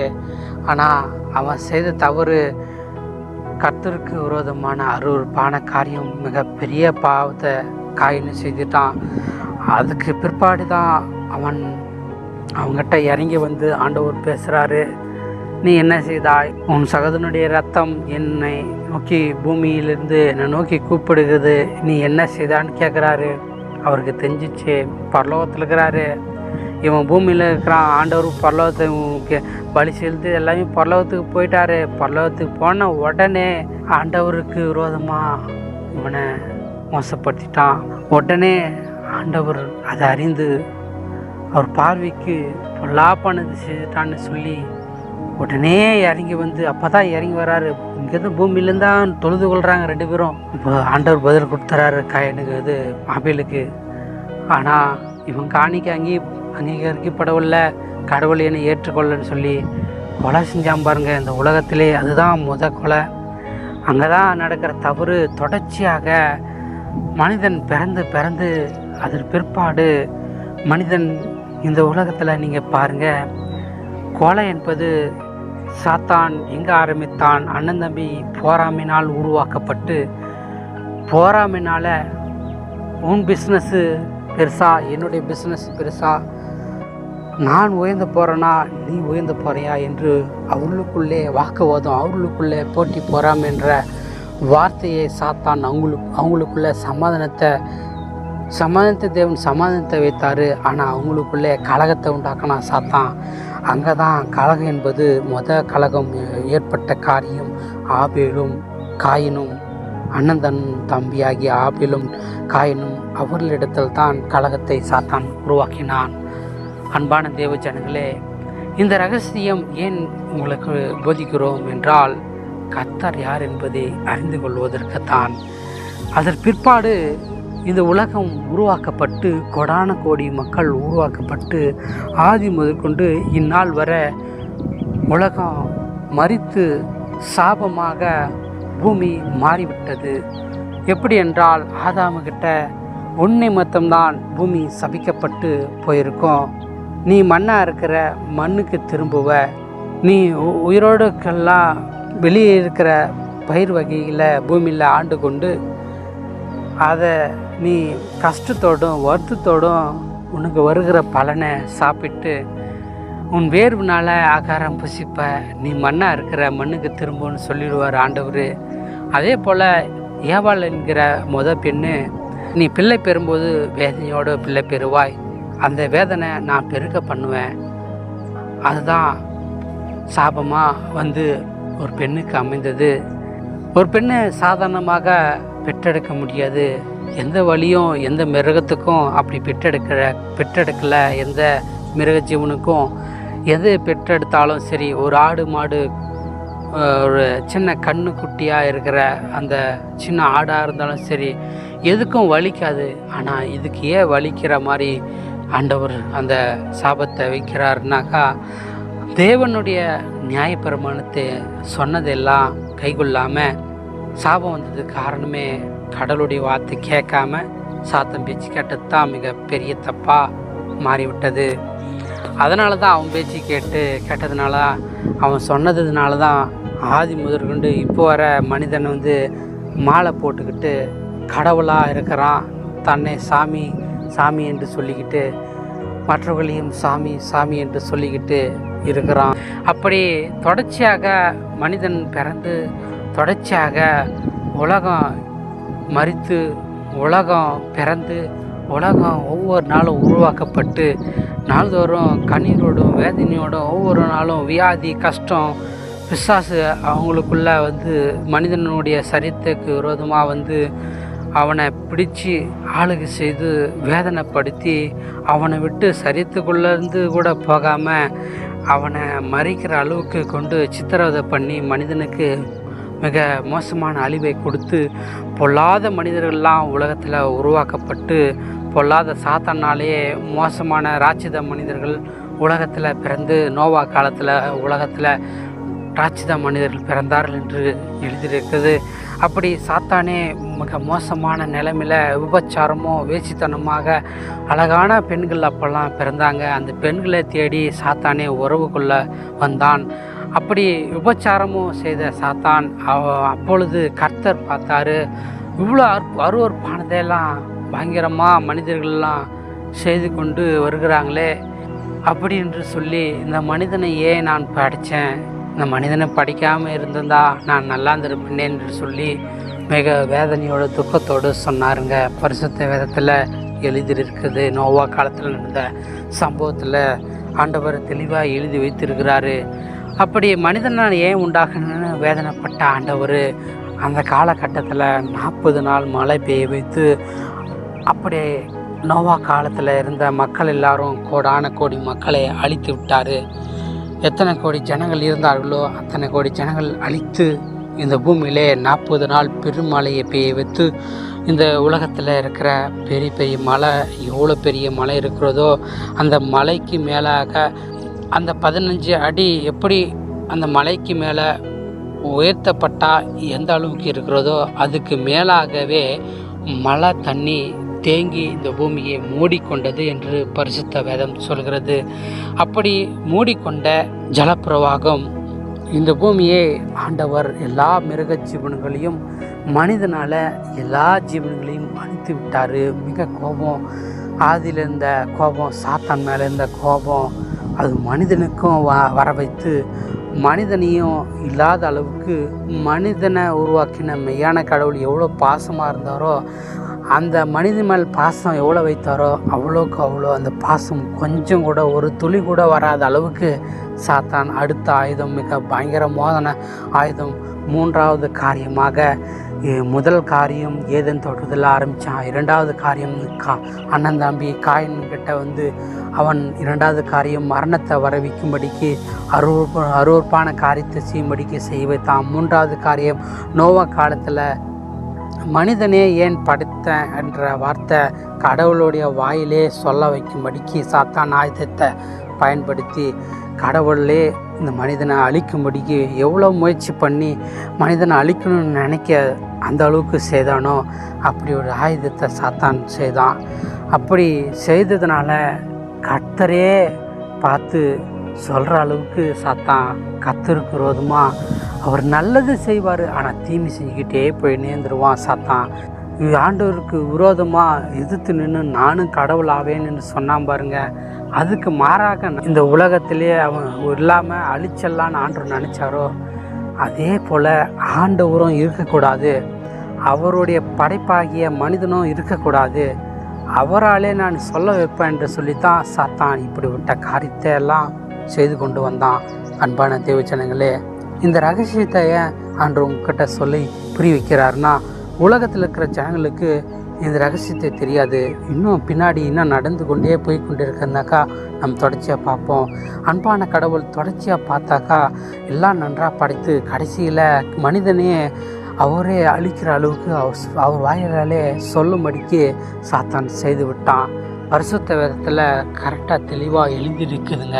கரெக்டாக ஆதியாகம அதிகாரத்தில் 6ஆம் அதிகாரம் 6ஆம் வசனத்தில் கர்த்தர் மனிதனை ஏன் பூமியில் உண்டாக்குனேன் என்று அன்பான தேவன் ரொம்ப மனஸ்தாபப்பட்டு இந்த பூமியில் ஏன் மனிதனை உண்டாக்குனேன் என்று வேதனையோடு சொல்லுவாருங்க. அப்படிதான் பைபிளில் துல்லியமாக ஆண்டவர் அந்த வேத வசனத்தைப்படியே ரொம்ப மனஸ்தாபப்பட்டு சொல்லுவார். அவர்களை உண்டாக்குனதுக்கு நான் ரொம்ப மனஸ்தாபப்படுகிறேன், ரொம்ப வேதனைப்படுகிறேன், ஏன் நான் உண்டாக்கினேன் என்ற வார்த்தை எழுதியிருக்கும். அப்படி அன்பான தேவன் நல்லதே செஞ்சுட்டு வந்தவர் திடீர்னு ஏன் கோவப்பட்டார்? காரணம் சாத்தான் விபச்சாரம் செய்யக்கூடாது, தகாத உறவு, மனிதனிடத்தான் ஒரு ஆணு பெண்ணு தான் உறவு கொண்டு இந்த பூமியில் ஒரு மனிதனை பெற்றெடுக்க வேண்டும். ஆனால் ஆவியாக இருக்கிற சாத்தான், தூதனாக இருக்கிற சாத்தானே வந்து ஒரு பெண்ணோட உறவு வைக்கும்போது அவனுடைய வித்து அவனை போல தான் பிறந்து வரும். மனிதன் தேவசாயில் உருவாக்கப்பட்டு பிறந்து வர முடியாது, எல்லாரும் அவனை போலவே பிறந்து வருவாங்க என்று சொல்லி இந்த சாத்தான் மிக கடும் கோபம் கொண்டு நாமளும் கடவுள் ஆகுன்னு சொன்னான் பாருங்க. அந்த ஆயுதத்தை எடுத்து நானும் மனிதனை படைத்தேன் என்று சொல்கிற வார்த்தை பயன்படுத்திக்கிட்டான் சாத்தான். அதனால தான் ராட்சித மனிதர்களாக பிறந்தார்கள் என்று வேதம் எழுதியிருக்கிறது. 6ஆம் அதிகாரம் 2வது வசனம்.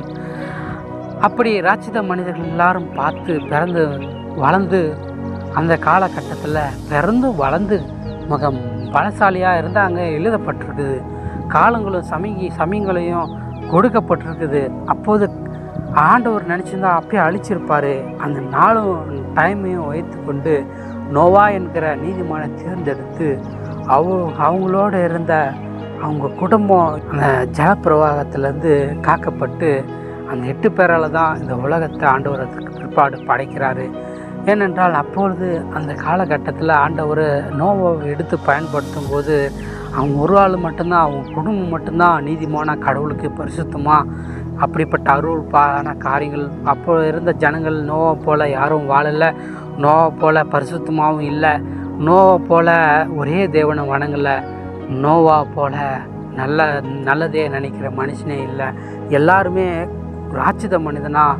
எல்லாருக்கும் ஒவ்வொரு மனிதனுக்கும் ஏதாவது ஒரு சின்ன காரியம் சொன்னாலும் சமாதானமாக இருக்க மாட்டான். அதுக்கு மாறாக அடித்து கொலை செய்கிற மனுஷனை தான் சாத்தான் எப்படிக்கிறானோ அது போல தான் இருந்தாங்க மனிதன் எல்லாருமே. அப்படி இருந்தப்போ காலகட்டத்தில் மனிதன் எல்லாருமே முக்கியமான பார்த்தாக்கா மனிதர்கள் எல்லாருமே சமாதானம் இல்லை, சந்தோஷம் இல்லாமல் வாழ்ந்து விபச்சாரமே செய்து கொண்டாங்க. ஒருத்தருக்கு நன்மையே செய்யலை, ஒருத்தருக்கு அன்பாகவே இல்லை. தேவன் பார்த்தாரு, அவர் முன்பாக சீர்கெட்டதாக இருந்துச்சான் பூமி. உடனே பார்த்தாரு ஆண்டவர் நோவா கிட்ட வந்து, நீ ஒரு வேலையை உண்டாக்கு, நீ தப்பித்து கொள்வதற்காக ஒரு பெரிய கப்பலை கட்டு, அதனால் உன் குடும்பத்தை நான் காப்பாற்றி இந்த பூமியை அழித்துட்டு நான் புதுசாக உருவாக்கி எல்லா ஜீவனங்களையும் ஜோடாக ஆணும் பெண்ணுமாக உன்னுடைய கப்பலில் சேர்த்துக்கொள்ளு. சிங்கம், புலி, கரடி, எத்தனை விதமான ஊரும் பிராணிகள் எல்லாம் இருக்கிறதோ ஜோடாக ஆணும் பெண்ணாமல் ஜோடாக வைத்து உன்னுடைய படகுல வச்சுக்கோ. அப்போது நான் மழை 40 நாள் பெய்ய வைக்கும்போது உலகத்தை அழிப்பேன். பெரும் மழை வரும்போது பெரு வெள்ளம் வரும். அப்பொழுது எல்லா ஜீவன்களும் மாண்டு போகும். அப்படி மாண்டு போகும்போது இந்த உலகத்தில் எல்லாம் அழிக்கப்படும். நான் புதுசாக உருவாக்கி இந்த உலகத்தில் நான் எப்படி மனிதன் வாழும்படி நான் நினச்சினோ, என் சாயல்படி இருந்த மனிதன் அழிந்து போயிடக்கூடாது, இன்னும் வாழணும்னு நான் நினைக்கிறேன் அவனை என்று அப்பயே ஆண்டவர் தீர்மானம் செஞ்சார். அப்படி தீர்மானம் செஞ்சதுனால தான் நோவா தேர்ந்தெடுத்து எல்லா ஜீவனங்களும் அழிச்சா நல்லா இருக்காது, வெறுமையாக இருக்குன்னு சொல்லி ஆண்டவர் மீண்டும் ஒரு வாய்ப்பு கொடுத்து மீண்டும் வாழ வச்சார். அந்த அழிவுக்கு ஜலப்பிரவாகம் வந்து மழை பெய்ய வைத்து அந்த அழிவுக்கு பிற்பாடு ராட்சித மனிதர்கள், கொடுமையான மனிதர்கள், கடவுளுக்கு விரோதமாக பாவம் செய்த மனிதர்கள் எவ்வளோ சொன்னாலும் கேட்கல, எவ்வளோ பண்ணாலும் கடவுளை வணங்க இப்படி இருங்கன்னு நோவா சொன்னாலும் கேட்காம போன ஜனங்கள் எல்லாருமே கடவுள் கோபப்பட்டு மழை பெய்ய வைத்து அழிச்சிட்டாரு. அந்த அழிக்கப்பட்ட அந்த மனிதர்களுக்கு மத்தியில் ஆண்டவர் நோவாவை புது குடும்பமாக அவன் மூலிமா இந்த உலகத்தை ஆசீர்வதித்து அது பிற்பாடு தொடர்ச்சியாக பார்த்தாக்கா அப்பயும் சாத்தான் விடாதபடிக்கு தொடர்ச்சியாக பாவம் செய்து கொண்டே மனிதன் வந்து கொண்டே இருந்தாங்க. தொடர்ச்சியாக அப்படி பாவம் செய்து கொண்டு நாட்களும் வருஷங்களும் வரும்பொழுது ராட்சிதமான மனிதர்கள் இன்னும் இந்த பூமியில் பிறந்து உருவாகல என்று பார்த்தாக்கா தொடர்ச்சியாக மனிதனை அந்த ராட்சித மனுஷனை விட மனிதனுக்குள்ளே மனிதன் ஒரு பல்லாங்கவே தீமையாக எப்படி சாத்தான் ஆயுதத்தை பயன்படுத்தலான்னாக்கா விபச்சாரத்தை எடுத்து சாத்தான் பயன்படுத்தி இந்த மனிதன் புதுசாக ஆண்டவர் உருவாக்குறாரு. இதுலேருந்து இவனுங்க இன்னும் கடவுளுக்கு நல்ல காரியமாக கடவுளை சந்தோஷப்படுத்துகிற அளவுக்கு இன்னும் வேறு விதமாக கூட வந்துடுவாங்கன்னு சொல்லி அவன் தன் வசத்தில் அநேக கடவுள் அதற்கு பிற்பாடு ஜனங்கள் எவ்வளோ பெருகி பழுகி இந்த பூமி முழுவதும் நிரம்பி வழிந்தார்களோ எல்லா மனுஷனிடத்தில் போய் இவன் சாத்தான் என்ன பண்ணான், எல்லா கடவுளும் ஒன்று தான், எல்லா கடவுளும் ஒரே கடவுள் தான், எல்லா கடவுளும் நான் தான் கடவுள்ன்ற மாதிரி கோடான கோடி தேவர்களை உருவாக்கி கோடான கோடி தேவர்களை ஒவ்வொரு விதமாக ஒவ்வொரு பேர் வித்தியாசமான பேரை வைக்க மனிதனிடத்திலேயே அந்த ஆயுதத்தை சாத்தான் கொடுத்தான்.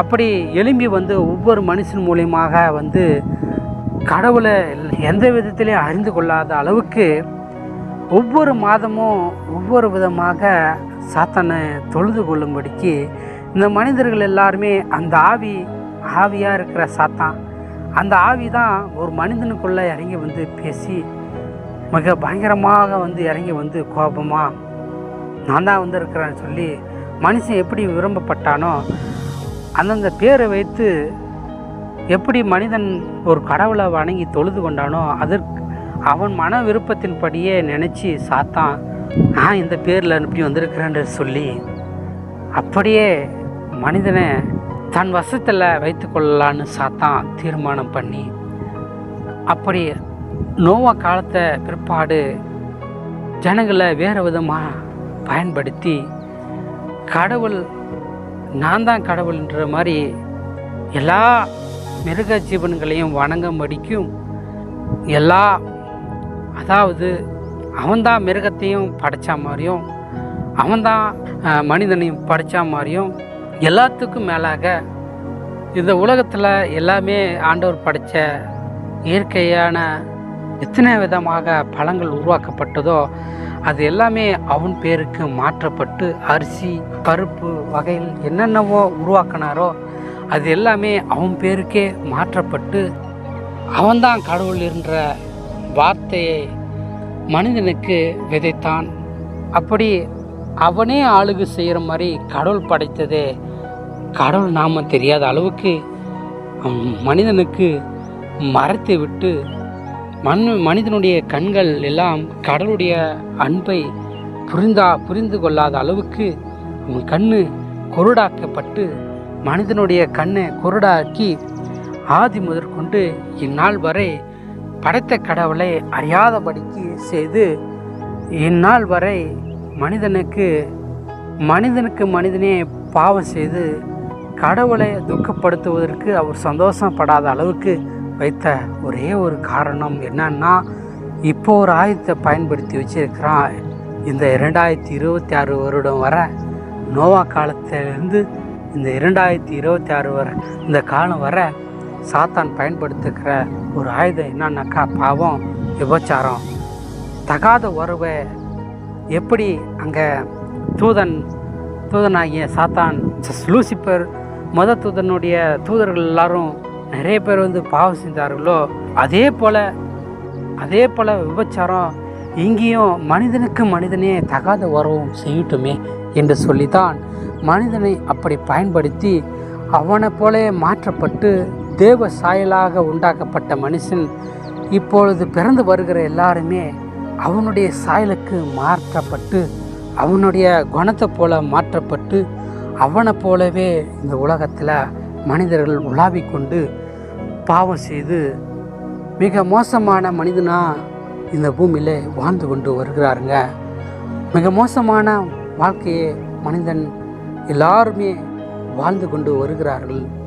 அன்பான தேவ ஜனங்களே, இந்த மோசமான வாழ்க்கையை வாழக்கூடாதுக்காக தான் ஆண்டவராக இயேசு கிறிஸ்து அது பிற்பாடு ஆண்டவர் மனித ரூபத்துக்கு பிறந்து வந்து மனிதனுக்காக பலி ஆகிறாரு.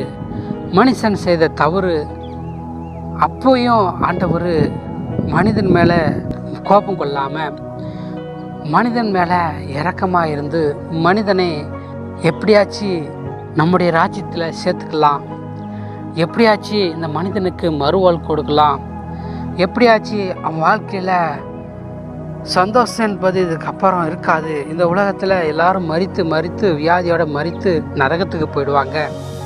சாத்தான் அவன் இருக்கிற இடத்துக்கே மனிதன் வரவதற்கே அவனை எப்படி நான் நரகத்தில் தள்ளி அவனை அங்கேயே இருக்கும்படிக்கு செய்தனோ அதே போல் கடைசியாக அவன் ஆயுதத்தை பயன்படுத்துகிற ஆயுதம் அதாவது சாத்தான் இருக்கிற இடத்துல மனிதனும் வரணும் என்று நினைக்க அடுத்த ஆயுதத்தை பயன்படுத்தினானோ அப்படிப்பட்ட தீங்கிலிருந்து தப்பி வைக்கிறதுக்கு தான் ஆண்டவராக இயேசு கிறிஸ்து மனிதன் பாவத்தை எப்படியாச்சும் கட்டுப்படுத்தலாம், எப்படியாச்சும் அவனை காப்பாற்றலான்னு சொல்லித்தான் நரகத்துக்கு போயிடக்கூடாது. அவன் கடவுள் என்னுடைய நாமத்தை அறிந்து கொள்ளாமல் போனதுனால தான் அவனுக்கு இவ்வளோ பெரிய சாபமும் இவ்வளோ பெரிய மரண தண்டனையும் இவ்வளோ பெரிய பிரச்சனையும் இந்த உலகத்தில் எல்லா விதத்துலேயும் சம்பவித்து கொண்டு வருகிறது. அவனுக்கு தொடர்ச்சியாக போனால் எல்லா விதத்துலேயும் விபச்சாரத்தை செய்யும்படிக்கு சாத்தான் எப்படி பயன்படுத்தினானோ, எப்படி மனிதன் பரிசுத்தமாக வாழக்கூடாதுன்னு நினச்சானோ, கடவுள் நினச்ச நல்ல குணத்தை மனுஷனுக்கு வரக்கூடாதுன்னு நினச்சானோ, அப்பொழுது இப்போ வர பூமி சாபக்கேடாகவே மாறிக்கொண்டு வந்து கொண்டிருக்கிறது. அன்பான தேவஜனங்களே, அதுக்காக தான் மனிதன் பரலோகத்தில் போய் வாழ்கிறதுக்காக தான் அவன் குறிப்பிட்ட காலம் மட்டும்தான் அந்த பூமியில் வாழ்வான். தொடர்ச்சியாக அந்த சாத்தான் வந்து மோசப்படுத்தி மனிதனுடைய ஆத்மா நிம்மதி இல்லாமல் ஒரு குடும்பமாக சந்தோஷமாக வாழ விடாமல் அவன் பல்வேறு கோணத்தில் சமாதானம் கெடுத்து ஒரு குடும்பத்தை நிம்மதியை கெடுத்து ஒவ்வொரு குடும்பத்தையும் மரணத்துக்கு நேராக நடத்துவார் என்று சொல்லித்தான் அன்பான கடவுள் வந்து அப்படியாக மனிதனை காப்பாற்ற மனித ரூபத்துக்கே ஆண்டவராக இயேசு கிறிஸ்து வந்து விட்டார். ஆம் அன்பான தேவஜனங்களே, உனக்காக எனக்காக நாம் மரித்து நரகத்துக்கு போயிடக்கூடாதுக்காக, நம்மளுடைய பாவத்துக்காக, நம்முடைய மீறுதலுக்காக அன்பான கடவுளே வந்து மரித்து அவரே நம்முடைய பாவத்தை சுமந்து நமக்கு வருகிற தண்டனை எல்லாமே நமக்கு வருகிற தண்டனை அவர் ஏற்றுக்கொண்டு நம் மேலே விழுந்து போகிற சாபத்தை அவர் மேலே விழ பண்ணி அவரே ஏற்றுக்கொண்டு அவரே இந்நாள் வர வேதனையோடு கண்ணீரோடு அவ்வளோ கஷ்டத்தை நிச்சயமாக ஆண்டவர் கூட நிம்மதி இல்லை. ஆனால் அந்த நிம்மதி அவரால் நிம்மதி இல்லைன்னு சொல்லாத நிம்மதி இல்லாது போனது காரணமே சாத்தானும் நாம தான். அவர் பேச்சு நம்ம கேட்டிருந்தா இன்னைக்கு நிச்சயமாக அவருக்கு சந்தோஷத்தை உண்டாக்கியிருப்போம். அவர் இன்னும் சந்தோஷப்பட்டிருப்பார். அவர் இன்னும் சந்தோஷம் இல்லாத காரணமே நாம் தான். அதுக்கு மறைமுகமாக ஆண்டவருக்கு விரோதியாக இருக்கிற சாத்தான் தான். இந்த இரண்டுக்கு மத்தியில் தான் ஆண்டவர் சந்தோஷம் இல்லாமல் இருக்கிறாரு. நம் நிமித்தமாக கூட எப்படியாச்சும் சந்தோஷப்படுறதுக்கு இறக்கமாக இறங்கிடுவார். ஆனால் சாத்தான் அப்படி ஆண்டவர் இறங்கவே மாட்டார்.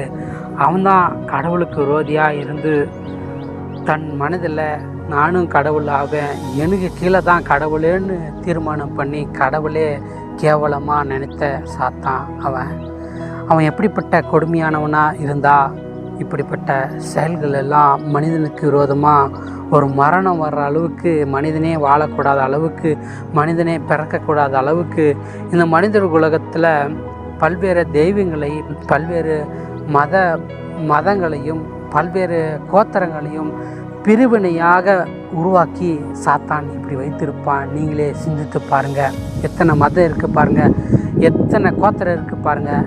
இப்படிலாம் இந்த உலகத்தில் மெய்யான கடவுளாகிய ஆண்டவராகிய கர்த்தர், அதாவது நீங்கள் பார்க்குற இந்த வானத்தையும் இந்த பூமியும் அண்ட சராசரத்தையும் ஒவ்வொன்றாக ஆண்டவர் படைச்சிருக்கிறாரு.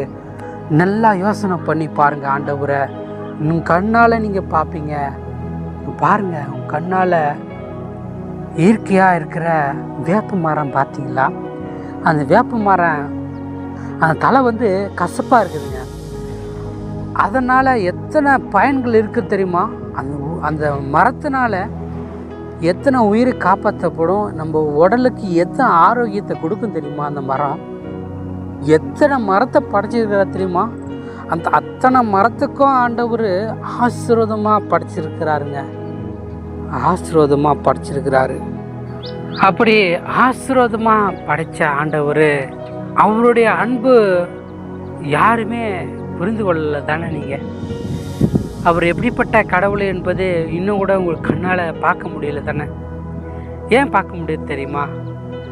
நாம் அவர் பேச்சு கேட்காம எல்லா கடவுளும் வணங்குறதுனால தான் நமக்கு படைத்த கடவுளை பற்றி தெரியல.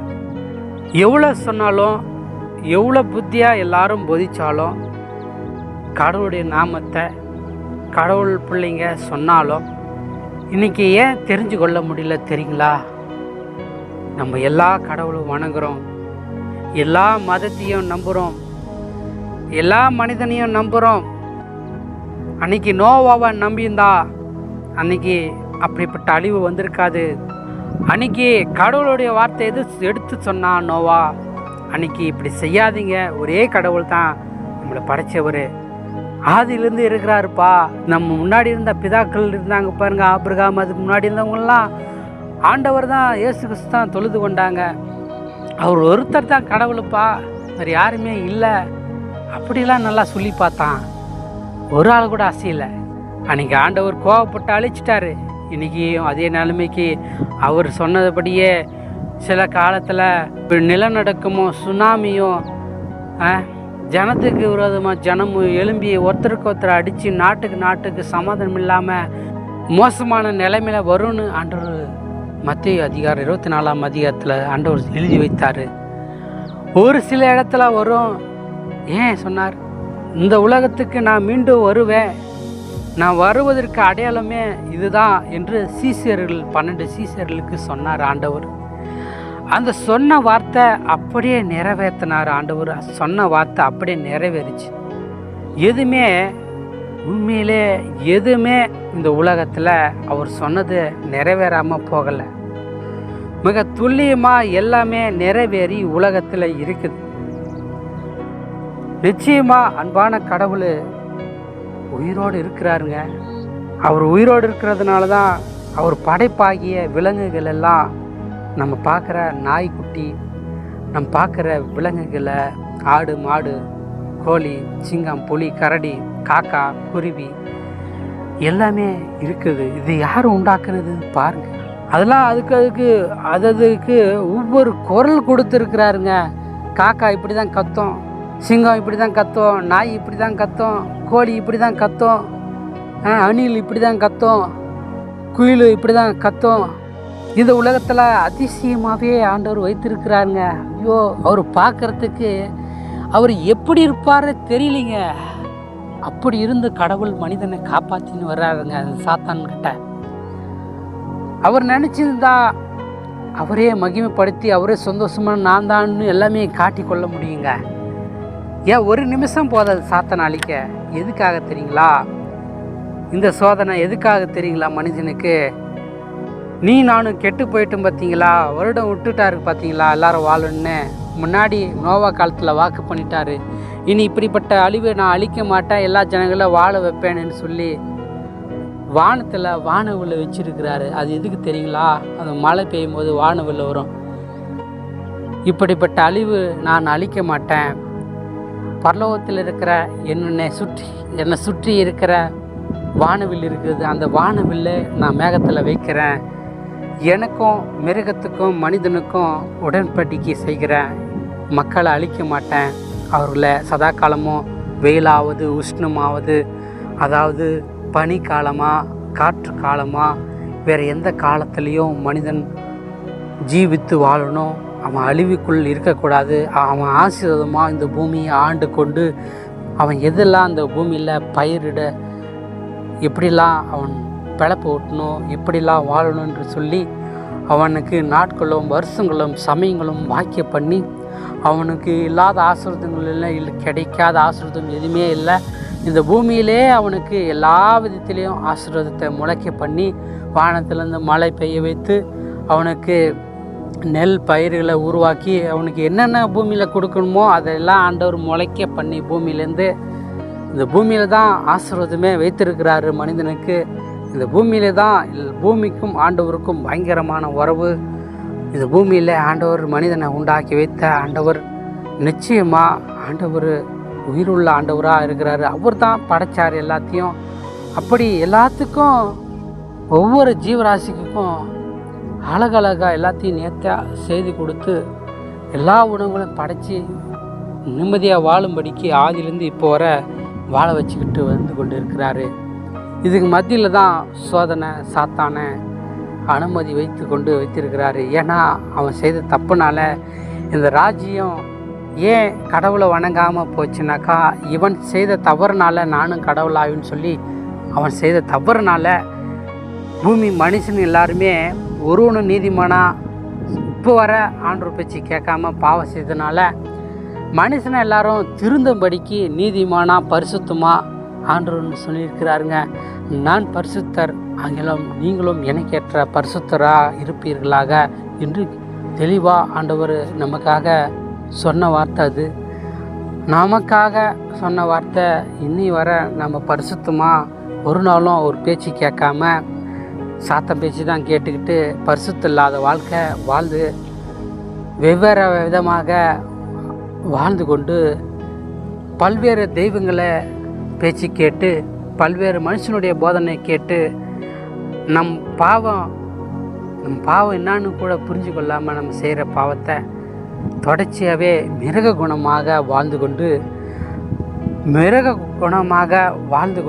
மிருகத்துக்கு ஒப்பாக மாறிக்கொண்டு மனிதன் இருக்கிறான் என்று எரேமியா புஸ்தகம் 10ஆம் அதிகாரத்தில் பழைய ஏற்பாட்டில் சொல்லி வச்சிருக்கிறாரு.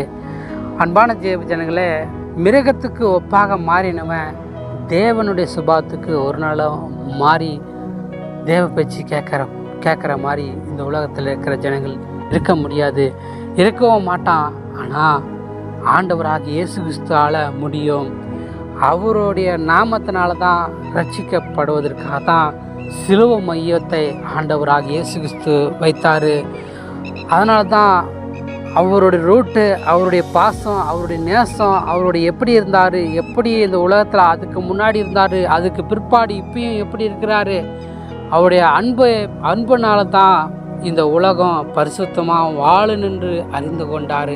அன்பான தேவஜனங்களே, ஆம், அப்படி தான் உனக்கும் எனக்கும் அன்பான தேவன் பரிசுத்தமான ஒரு வாழ்க்கை கொடுக்கும்படிக்கு தான் வானத்திலிருந்து இறங்கி மனித குலத்தில் பிறந்து படாத பாடு மனிதனுக்கு என்னென்ன கஷ்டம் வரும்னு எல்லாத்தையும் சுட்டி காட்டிட்டு இன்னைக்கு உயிரோடு இருக்கிறாரு. மரித்து உயிரோடு இருக்கிற அன்பான கடவுளை வணங்கினா மட்டும்தான் நித்திய வாழ்வுக்குள்ளே நம் உயிர் சேர்க்கப்படும். இல்லை என்றால் கர்த்தருடைய பேச்சு கேட்கலன்னா நரக நிச்சயமாக ஒரு மனிதனுக்கு இருக்குது. யாரெல்லாம் கடவுளுக்கு விரோதமாக கடவுளுடைய நாமத்தை சுத்தித்தார்களோ அவர்கள் எல்லாருமே, யாரெல்லாம் சாத்தானுடைய குணத்தை போல் மாற்றப்பட்டு சாத்தானை போல் மாறப்பட்டார்களோ அவர்கள் எல்லாருமே நரகத்தில் தள்ளப்படுவார்கள். யாரெல்லாம் ஆண்டவருடைய பேச்சை கேட்டு பரிசுத்தமாக வாழ்ந்தார்களோ அவரெல்லாம் இந்த உலகத்தை விட்டு கடந்து போகும்போது பரலோகத்தில் போயிட்டு இழப்பாருவாங்க. அவர் சேர்த்து கொண்டு பாதுகாப்பாக வாழ வைப்பார். இன்னும் வாழ வைக்கணும் தான் விரும்புகிறாரு. அவர் வாழ வைக்கிற கடவுள் நிச்சயமாக இந்த வானத்தையும் பூமியும் சமுத்திரத்தையும் அண்ட சராசரங்களையும் அவருடைய வல்லமின் சக்தினாலே உருவாக்கி இந்த உலகத்தை உருவாக்கின அன்பான கடவுள் அவர் இன்னமும் மனிதனை வாழ வைக்கணும் தான் விரும்புகிறாரு. நாம் தான் அவருக்கு விரோதமாக பாவம் செய்யணும்னு விரும்பி கொண்டு தன் வழியில் இருக்கிறோம். ஒரு மனிதன் நல்லா தான் வாழ்கிறான், தொடர்ச்சியாக எல்லாரும் பாவம் செய்வதில்லை தான். ஆனால் தொடர்ச்சியாக பாவம் செய்வதற்கு காரணம் ஒன்று இருக்குது, சாத்தான் தான். இதுக்கு மாறாக ஒரு வழி இருக்குது. அவன் வழியிலிருந்து நம்ம தப்பித்து கொள்வதற்கு ஆண்டவராகி இயேசு கிறிஸ்து மட்டும்தான் நமக்கு தீர்வே. வேறு எதுவுமே தீர்வு இல்லை. சாதாரண மனுஷனாகி நாம் கடவுளை எதிர்த்து நிற்கக்கூடாது. கடவுளை அன்பை புரிந்து கொண்டு கடவுளுடைய பாசத்தை புரிந்து கொண்டு அவர் வழியில் பிரவேசிக்கிற யாருமே பாக்கியவான் என்று பரிசுத்த வேதம் சொல்லுகிறது. அன்பான தேவஜனங்களே, இந்த சத்தியம் எதுக்கு என்றால் அன்பான தேவனுடைய நாமத்தை கர்த்தர் யார் என்பதை நீங்கள் அறிந்து கொள்ளும்படிக்குத்தான் இந்த செய்தி. அன்பான தேவ ஜனங்களே, கர்த்தர் எப்படி இருக்கிறார் என்றால் கர்த்தர் ஆவியாக இருக்கிறாரு. முன்பாக பார்த்தோம், யோவான் எழுதின சுவிசேஷம் 4ஆம் அதிகாரம் 24வது வசனம், தேவன் ஆவியாக இருக்கிறாரு. அவரை தொழுது கொள்கிறவர்கள் ஆவியோடும் உண்மையோடும் அவரை தொழுது கொள்ள வேண்டும் என்று அவர் விரும்புகிறார் என்று எழுதியிருக்கிறது. ஆம், அன்பான தேவஜனங்களே, இந்த சத்தியம் உண்மையுள்ளது. தேவன் ஆவியாக இருக்கிறாரு. ஒரு பொண்ணோ வெள்ளியோ தங்கமோ ஒரு சிலையோ மனிதனாக இருக்கிற உறவுமோ எதுவுமே இந்த உலகத்தில் கடவுளே கிடையவே கிடையாது. அது எல்லாமே சாத்தான் தான். அவனால தான் இப்படிப்பட்ட ரூபம், ஒரு மலையை தூக்கின்னு போகிற மாதிரியும், ஒரு கடவுள் இப்படி இருக்கிறாரு, ஒரு பலசாலியாக இப்படி இருக்கிறாரு, ஒரு பயங்கரமாக வீச்சருவாக வச்சுக்கிட்டு இப்படி கடவுள் இருக்கிறாரு, புது கடவுளாக உருவாக்கி புதுசாக சாத்தான் இப்படி பண்ணி வச்சிருக்கிறான். அன்பான தேவஜனங்களே, நீங்கள் மரிக்கும்போது நீங்கள் செய்த தப்பு கணக்கு கொடுத்தே ஆகணும், ஒரே ஒரு கடவுள் தான் இருக்கிறார் என்று இந்த வேளையில் புரிந்து கொண்டு இந்த சத்தியத்தை சொல்கிற அன்பான கடவுள் சொல்கிற அந்த சத்தியம் மூலியமாக நீங்கள் மனம் திரும்பி அன்பான இயேசு கிறிஸ்துவ நாமத்தை பற்றி கொண்டு பரிசுத்தமான ஒரு வாழ்க்கைக்கு நீங்களும் நானும் ஒப்பு கொடுத்தால் அவர் சொல்கிறாரு, இந்த தேவன் மரண பரியந்தம் நம்மை நடத்துகிற மெய்யான தேவனாக இருக்கிறார் என்று பரிசுத்த வேதம் சங்கீதத்தில் 48வது அதிகாரம் சொல்லுகிறது. அன்பான தேவச்சனங்களே, இந்த பரிசுத்தம் உள்ள தேவனை நீங்கள் மறந்து வாழ்ந்து கொண்டிருக்கீங்களா? இந்த அன்புள்ள தேவனை ஏற்றுக்கொள்ளாமல் உங்கள் வீம்பிலே உங்களுடைய பாவத்தினாலே கட்டப்பட்டு நான் நல்லவன், நான் கெட்டவன் கிடையாது, நான் இப்படி தான் இருப்பேன், நான் அகந்தையாக இருப்பேன், நான் எப்படினாலும் இருப்பேன் என்று சொல்லி வாழ்ந்து கொண்டிருக்கிற அன்பான தேவச்சனங்களே, நீங்கள் மனம் திரும்புங்க. காலம் இன்னும் செல்லாது. இந்த சத்தியம் பொய் அல்ல. ஆதி முதலிலிருந்து இந்நாள் வர இருக்கிற பாவத்தையும் இருக்கிற நன்மையும், எப்படி சாத்தான் இப்படி இருக்கிறான், எந்த கோலத்தில் இப்படி வைத்து கொண்டு மனிதனை வஞ்சித்து கொண்டிருக்கிறான், இப்போ வர அந்த பாம்பு வடிவத்தில் தான் அவன் எடுத்த ஆயுதம் பாம்பு. அந்த பாம்பு மூலிமா அந்த பாம்பு தான் வணங்க வச்சிருக்கிறான். இனி வர அந்த மூலியமாக அநேக விதத்தில் சாத்தான் தந்திரமாக செயல்பட்டு கொண்டு மனிதனை கஷ்டப்படுத்தி கொண்டு எல்லா தேவர்களும் ஒன்றுதான் என்று சொல்லிக்கொண்டு கடவுளே, படைத்த கடவுளே, ஆவியாக இருக்கிற கடவுளே அறியாதபடிக்கு செய்து கொண்டு ஆதி முதற்கொண்டு கடவுளுக்கு விரோதமாக பாவம் செய்து கொண்டிருக்கிறான் சாத்தான். அவனுடைய ஆவிதான் நீங்களும் நானும் முற்காலத்தில் வணங்கி கொண்டிருந்தோம். அன்பான தேவஜனங்களே, நீங்கள் எல்லாரும் இந்த சத்தியத்தை புரிந்து கொண்டு படைத்த மெய்யான தேவனை வணங்கினா மட்டும்தான் நம் உயிர் மரித்த பிறகு பிழைக்குங்க. அப்படி நம்மளை பிழைக்க விடாத அளவுக்கு வைக்க போகிறானாக்கா அவன் பின்னாடி நம்ம போகக்கூடாது. அவன் இருக்கிற இடம் நரகம். அவன் பின்னாடி போயிட்டாக்கா நிச்சயமாக பரலோகத்துக்கு போக முடியாது, நரகத்துக்கு தான் போக முடியும் என்று பரிசுத்த வேதம் எச்சரிக்கிறது. வேறு எந்த வேதமும் உண்மை அல்ல. பரிசுத்த வேதகமும் ஆண்டவராக இயேசு கிறிஸ்து எழுதப்பட்ட வேதம் மட்டும்தான் உண்மையான வேதம் என்று, உண்மையான சத்தியம் என்று உங்களுக்கு இந்த வேளையில் தெளிவாக துல்லியமாக உங்களுக்கு அறிவித்து தெரிவித்து பரிசுத்த ஆவினாலே உங்களுக்கு சொல்லுகிற வார்த்தை, மகிமுள்ள தேவனாகிய கர்த்தருடைய ஆவினால போதிக்கிற இயேசு கிறிஸ்து இந்த வேளையில் சொல்லுகிற வார்த்தையினால நீங்கள் கேட்டுக்கொண்டிருக்கீங்க. பேசுகிறது ஆண்டவர் தான், நான் இல்லை. இந்த பேசுகிற வார்த்தை ஒரு மனிதனை கொண்டு தான் பேசுவார். அவர் தான் உங்களையும் என்னையும் படைத்த ஆண்டவர். அவரை போல ஆண்டவர் இந்த உலகத்தில் யாருமே அற்புதம் செய்ய முடியாது. அவர் நாமத்தினால தான் பிசாசு ஓடுது, அவர் நாமத்தினால தான் பயங்கள் நீங்குது, அவர் நாமத்தினால தான் எல்லா அற்புதங்களும் நடக்குது, அவர் நாமத்தினால தான் மிக எல்லா விதத்திலிருந்து சுகத்தையும் பலத்தையும் பெற்றுக்கொண்டு உயிர் உள்ள மனிதனாக வாழ வைத்து கொண்டு இருக்கிறாரு. அவர் நாமத்தினால தான் எல்லா விதத்திலையும் இந்த உலகத்தில் ராஜாக்களும் அரசாளுகிறாங்க. அவர் நாமத்தினால தான் எல்லா மனுஷனும் மிக பெரிய பெரிய உயர்வுள்ள வைத்திருக்கிறாரு. அவர் நாமத்தினால தான் எல்லா மனிதனுக்கு அதிகாரம் கொடுத்து எல்லா போஸ்டிங்களையும் வைத்திருக்கிறாரு. எல்லா அதிகாரம் கொடுத்த ஆண்டவராக இயேசு கிறிஸ்துவை மறந்து இருக்கிற அன்பான தேவச்சனங்களே, இந்த சத்தியத்தை கேட்டு இந்த உலகத்தில் என்ன சத்தியம் இருக்கிறதோ இல்லையோ, நம்மை படைத்த மெய்யான தேவனாகிய கர்த்தருடைய சத்தியம் உண்மையுள்ள வார்த்தை என்பதை இந்த வேளையில் அவர் நாமத்தை குத்தி சொல்கிற முத்திரை போல அவர்தான் தேவன் என்று உங்களுக்கு தெளிவாக சொல்கிறேன். ஆண்டவராகிய இயேசுவின் நாமத்தினால உங்களுக்கு சொல்கிறேன். அன்பான தேவஜனங்களே, நிச்சயமாக உங்களை வாழ வைப்பார். வாழ வைக்கிற தேவனிடத்தில் நீங்கள் வந்தால் நிச்சயமாக அவர் நாமத்தினால நித்திய ஜீவனுக்குள்ளே கடந்து போவீங்க. ஆனால் நீங்கள் வேறு தேவர்களை வணங்கி கொண்டு வேறு மனிதனே பேச்சுடைய கேட்டு பின்வாங்கி பாவ வாழ்க்கை வாழ்ந்து கொண்டு பல்வேறு விதத்தில் நீங்கள் வாழ்ந்தால் நிச்சயமாக நம் வாழ்க்கையில் ஒரு காலம் நித்திய வாழ்வு என்பது நாம் மரித்த பிறகு கூட அறிந்து கொள்ள முடியாது. அவர் கொடுத்த காலத்திலேயே அவருடைய நாமத்தை தொழுது கொண்டு அவர் என்ன சொல்லி பின்பற்றி எப்படி வாழ வைக்கணும்னு விரும்பி என்ன சொல்லி கொடுக்குறாரோ அவருடைய சத்தியத்தின்படி அதன்படியே நீங்கள் வாழ்ந்து வந்தால் நிச்சயமாக உங்களுக்கு நித்திய ஜீவன் தருகிற அன்பான கடவுள் உங்களை பாசமாக எந்த சோதனை வந்தாலும், எந்த உபத்திரம் வந்தாலும், எந்த மாதிரி பிரச்சனை வந்தாலும் உங்கள் வாழ்க்கையில் முடிய பரியந்தம், அதாவது மரணம் பரியந்தம் நம்மை நடத்துகிற கடவுள் ஒரே கடவுள் தான் ஆண்டவராகிய இயேசு கிறிஸ்து. இவர் மேல் நம்பிக்கையாக இருக்கிறவன் பாக்கியவான் என்று வேதம் சொல்கிறது. அன்பான தேவஜனங்களே, நாம் மனம் திரும்பி அவரிடத்துல ஒப்பு கொடுத்து நம் ஆவி ஆத்மா பிழைக்க நாம் மனம் திரும்புவோமா? ஆம் அன்பான தேவஜனங்களே, இந்த வேளையில் நாம் மனம் திரும்பி ஒப்பு கொடுப்போம், நாம் ஜெபிப்போமா? தேவனே, உம்முடைய கரத்தில் ஆண்டவரே, யாரெல்லாம் உம்முடைய சத்தியத்தை கேட்டார்களோ ஆண்டவரே, உம்முடைய ஆவினால் உம்முடைய வல்லமை கரத்திலேருந்து, ஜோதியின் பிதாவின் இடத்துலேருந்து, வானத்திலிருந்து இந்த சத்தியம் வெளிப்பட்டிருக்கிறது. ஆண்டவரே, உம்முடைய சத்தியமே வெளிச்சம். ஆண்டவரே, உம்முடைய வேதமே வெளிச்சம். ஆண்டவரே, உம்முடைய சத்தியம் எல்லா மனிதனும் ஆண்டவரே புரிந்து கொண்டு உம்முடைய வார்த்தையினாலே ஆண்டவரே பிழைக்க செய்யும்படி வேண்டிக் கொள்கிறேன்.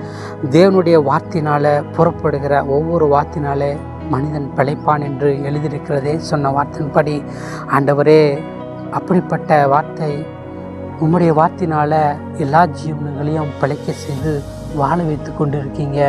ஆண்டவரே, எல்லா ஜீவன்களை உருவாக்கினவரே, இந்த வேளையில் கூட மனிதன் கெட்டு போகக்கூடாதுன்னு இப்படிப்பட்ட சத்தியத்தை சொன்னீங்களே ஆண்டவரே, அதை கைகொண்டு நடக்க எங்களுக்கு கிருபை தந்து வழி நடத்தும். இந்த வேளையில் உம்முடைய வார்த்தையின்படி தேவன் ஆவியாக இருக்கிறாரு, அவரை தொழுது கொள்கிறவர்கள் ஆவியோடும் உண்மையோடும் தொழுது கொள்ள வேண்டும் என்று விரும்புகிறேன் என்று சொன்ன வார்த்தையின்படி ஆண்டவரே, நீர் ஆவியாக இருக்கிறதை எந்த மனிதன் அறியல, உணர்வில்லை. ஆண்டவரே, உம்முடைய நாமத்தை புரிந்து கொள்ளும்படிக்கு ஆண்டவரே கிரியை செய்து வழிநடத்தும்படி இன்னும் மனிதனுக்கு உணர்த்தும்படி வேண்டிக் கொள்கிறேன். அப்படியே நீர் 100% மனிதனை வாழ வைத்து எல்லாரும் உம்முடைய நாமத்தையே பற்றி கொண்டு பரலோக ராஜ்யத்தில் உம்முடைய சமூகத்தில் தொழுது கொண்டு வாழ வைக்க போகிற உன்னதமான தேவனுக்கு நன்றி. இந்த வேளையில் என்னை தாழ்த்துகிறேன், உம்முடைய நாமத்தை உயர்த்துகிறேன். எங்களை வெறுமையாக்குகிறோம், உம்முடைய நாமத்தை உயர்த்துகிறோம். இயேசுவின் நாமத்தினால் வேண்டிக் கொள்கிறேன், ஜீவனுள்ள நல்ல பிதாவே. ஆமேன், ஆமேன்.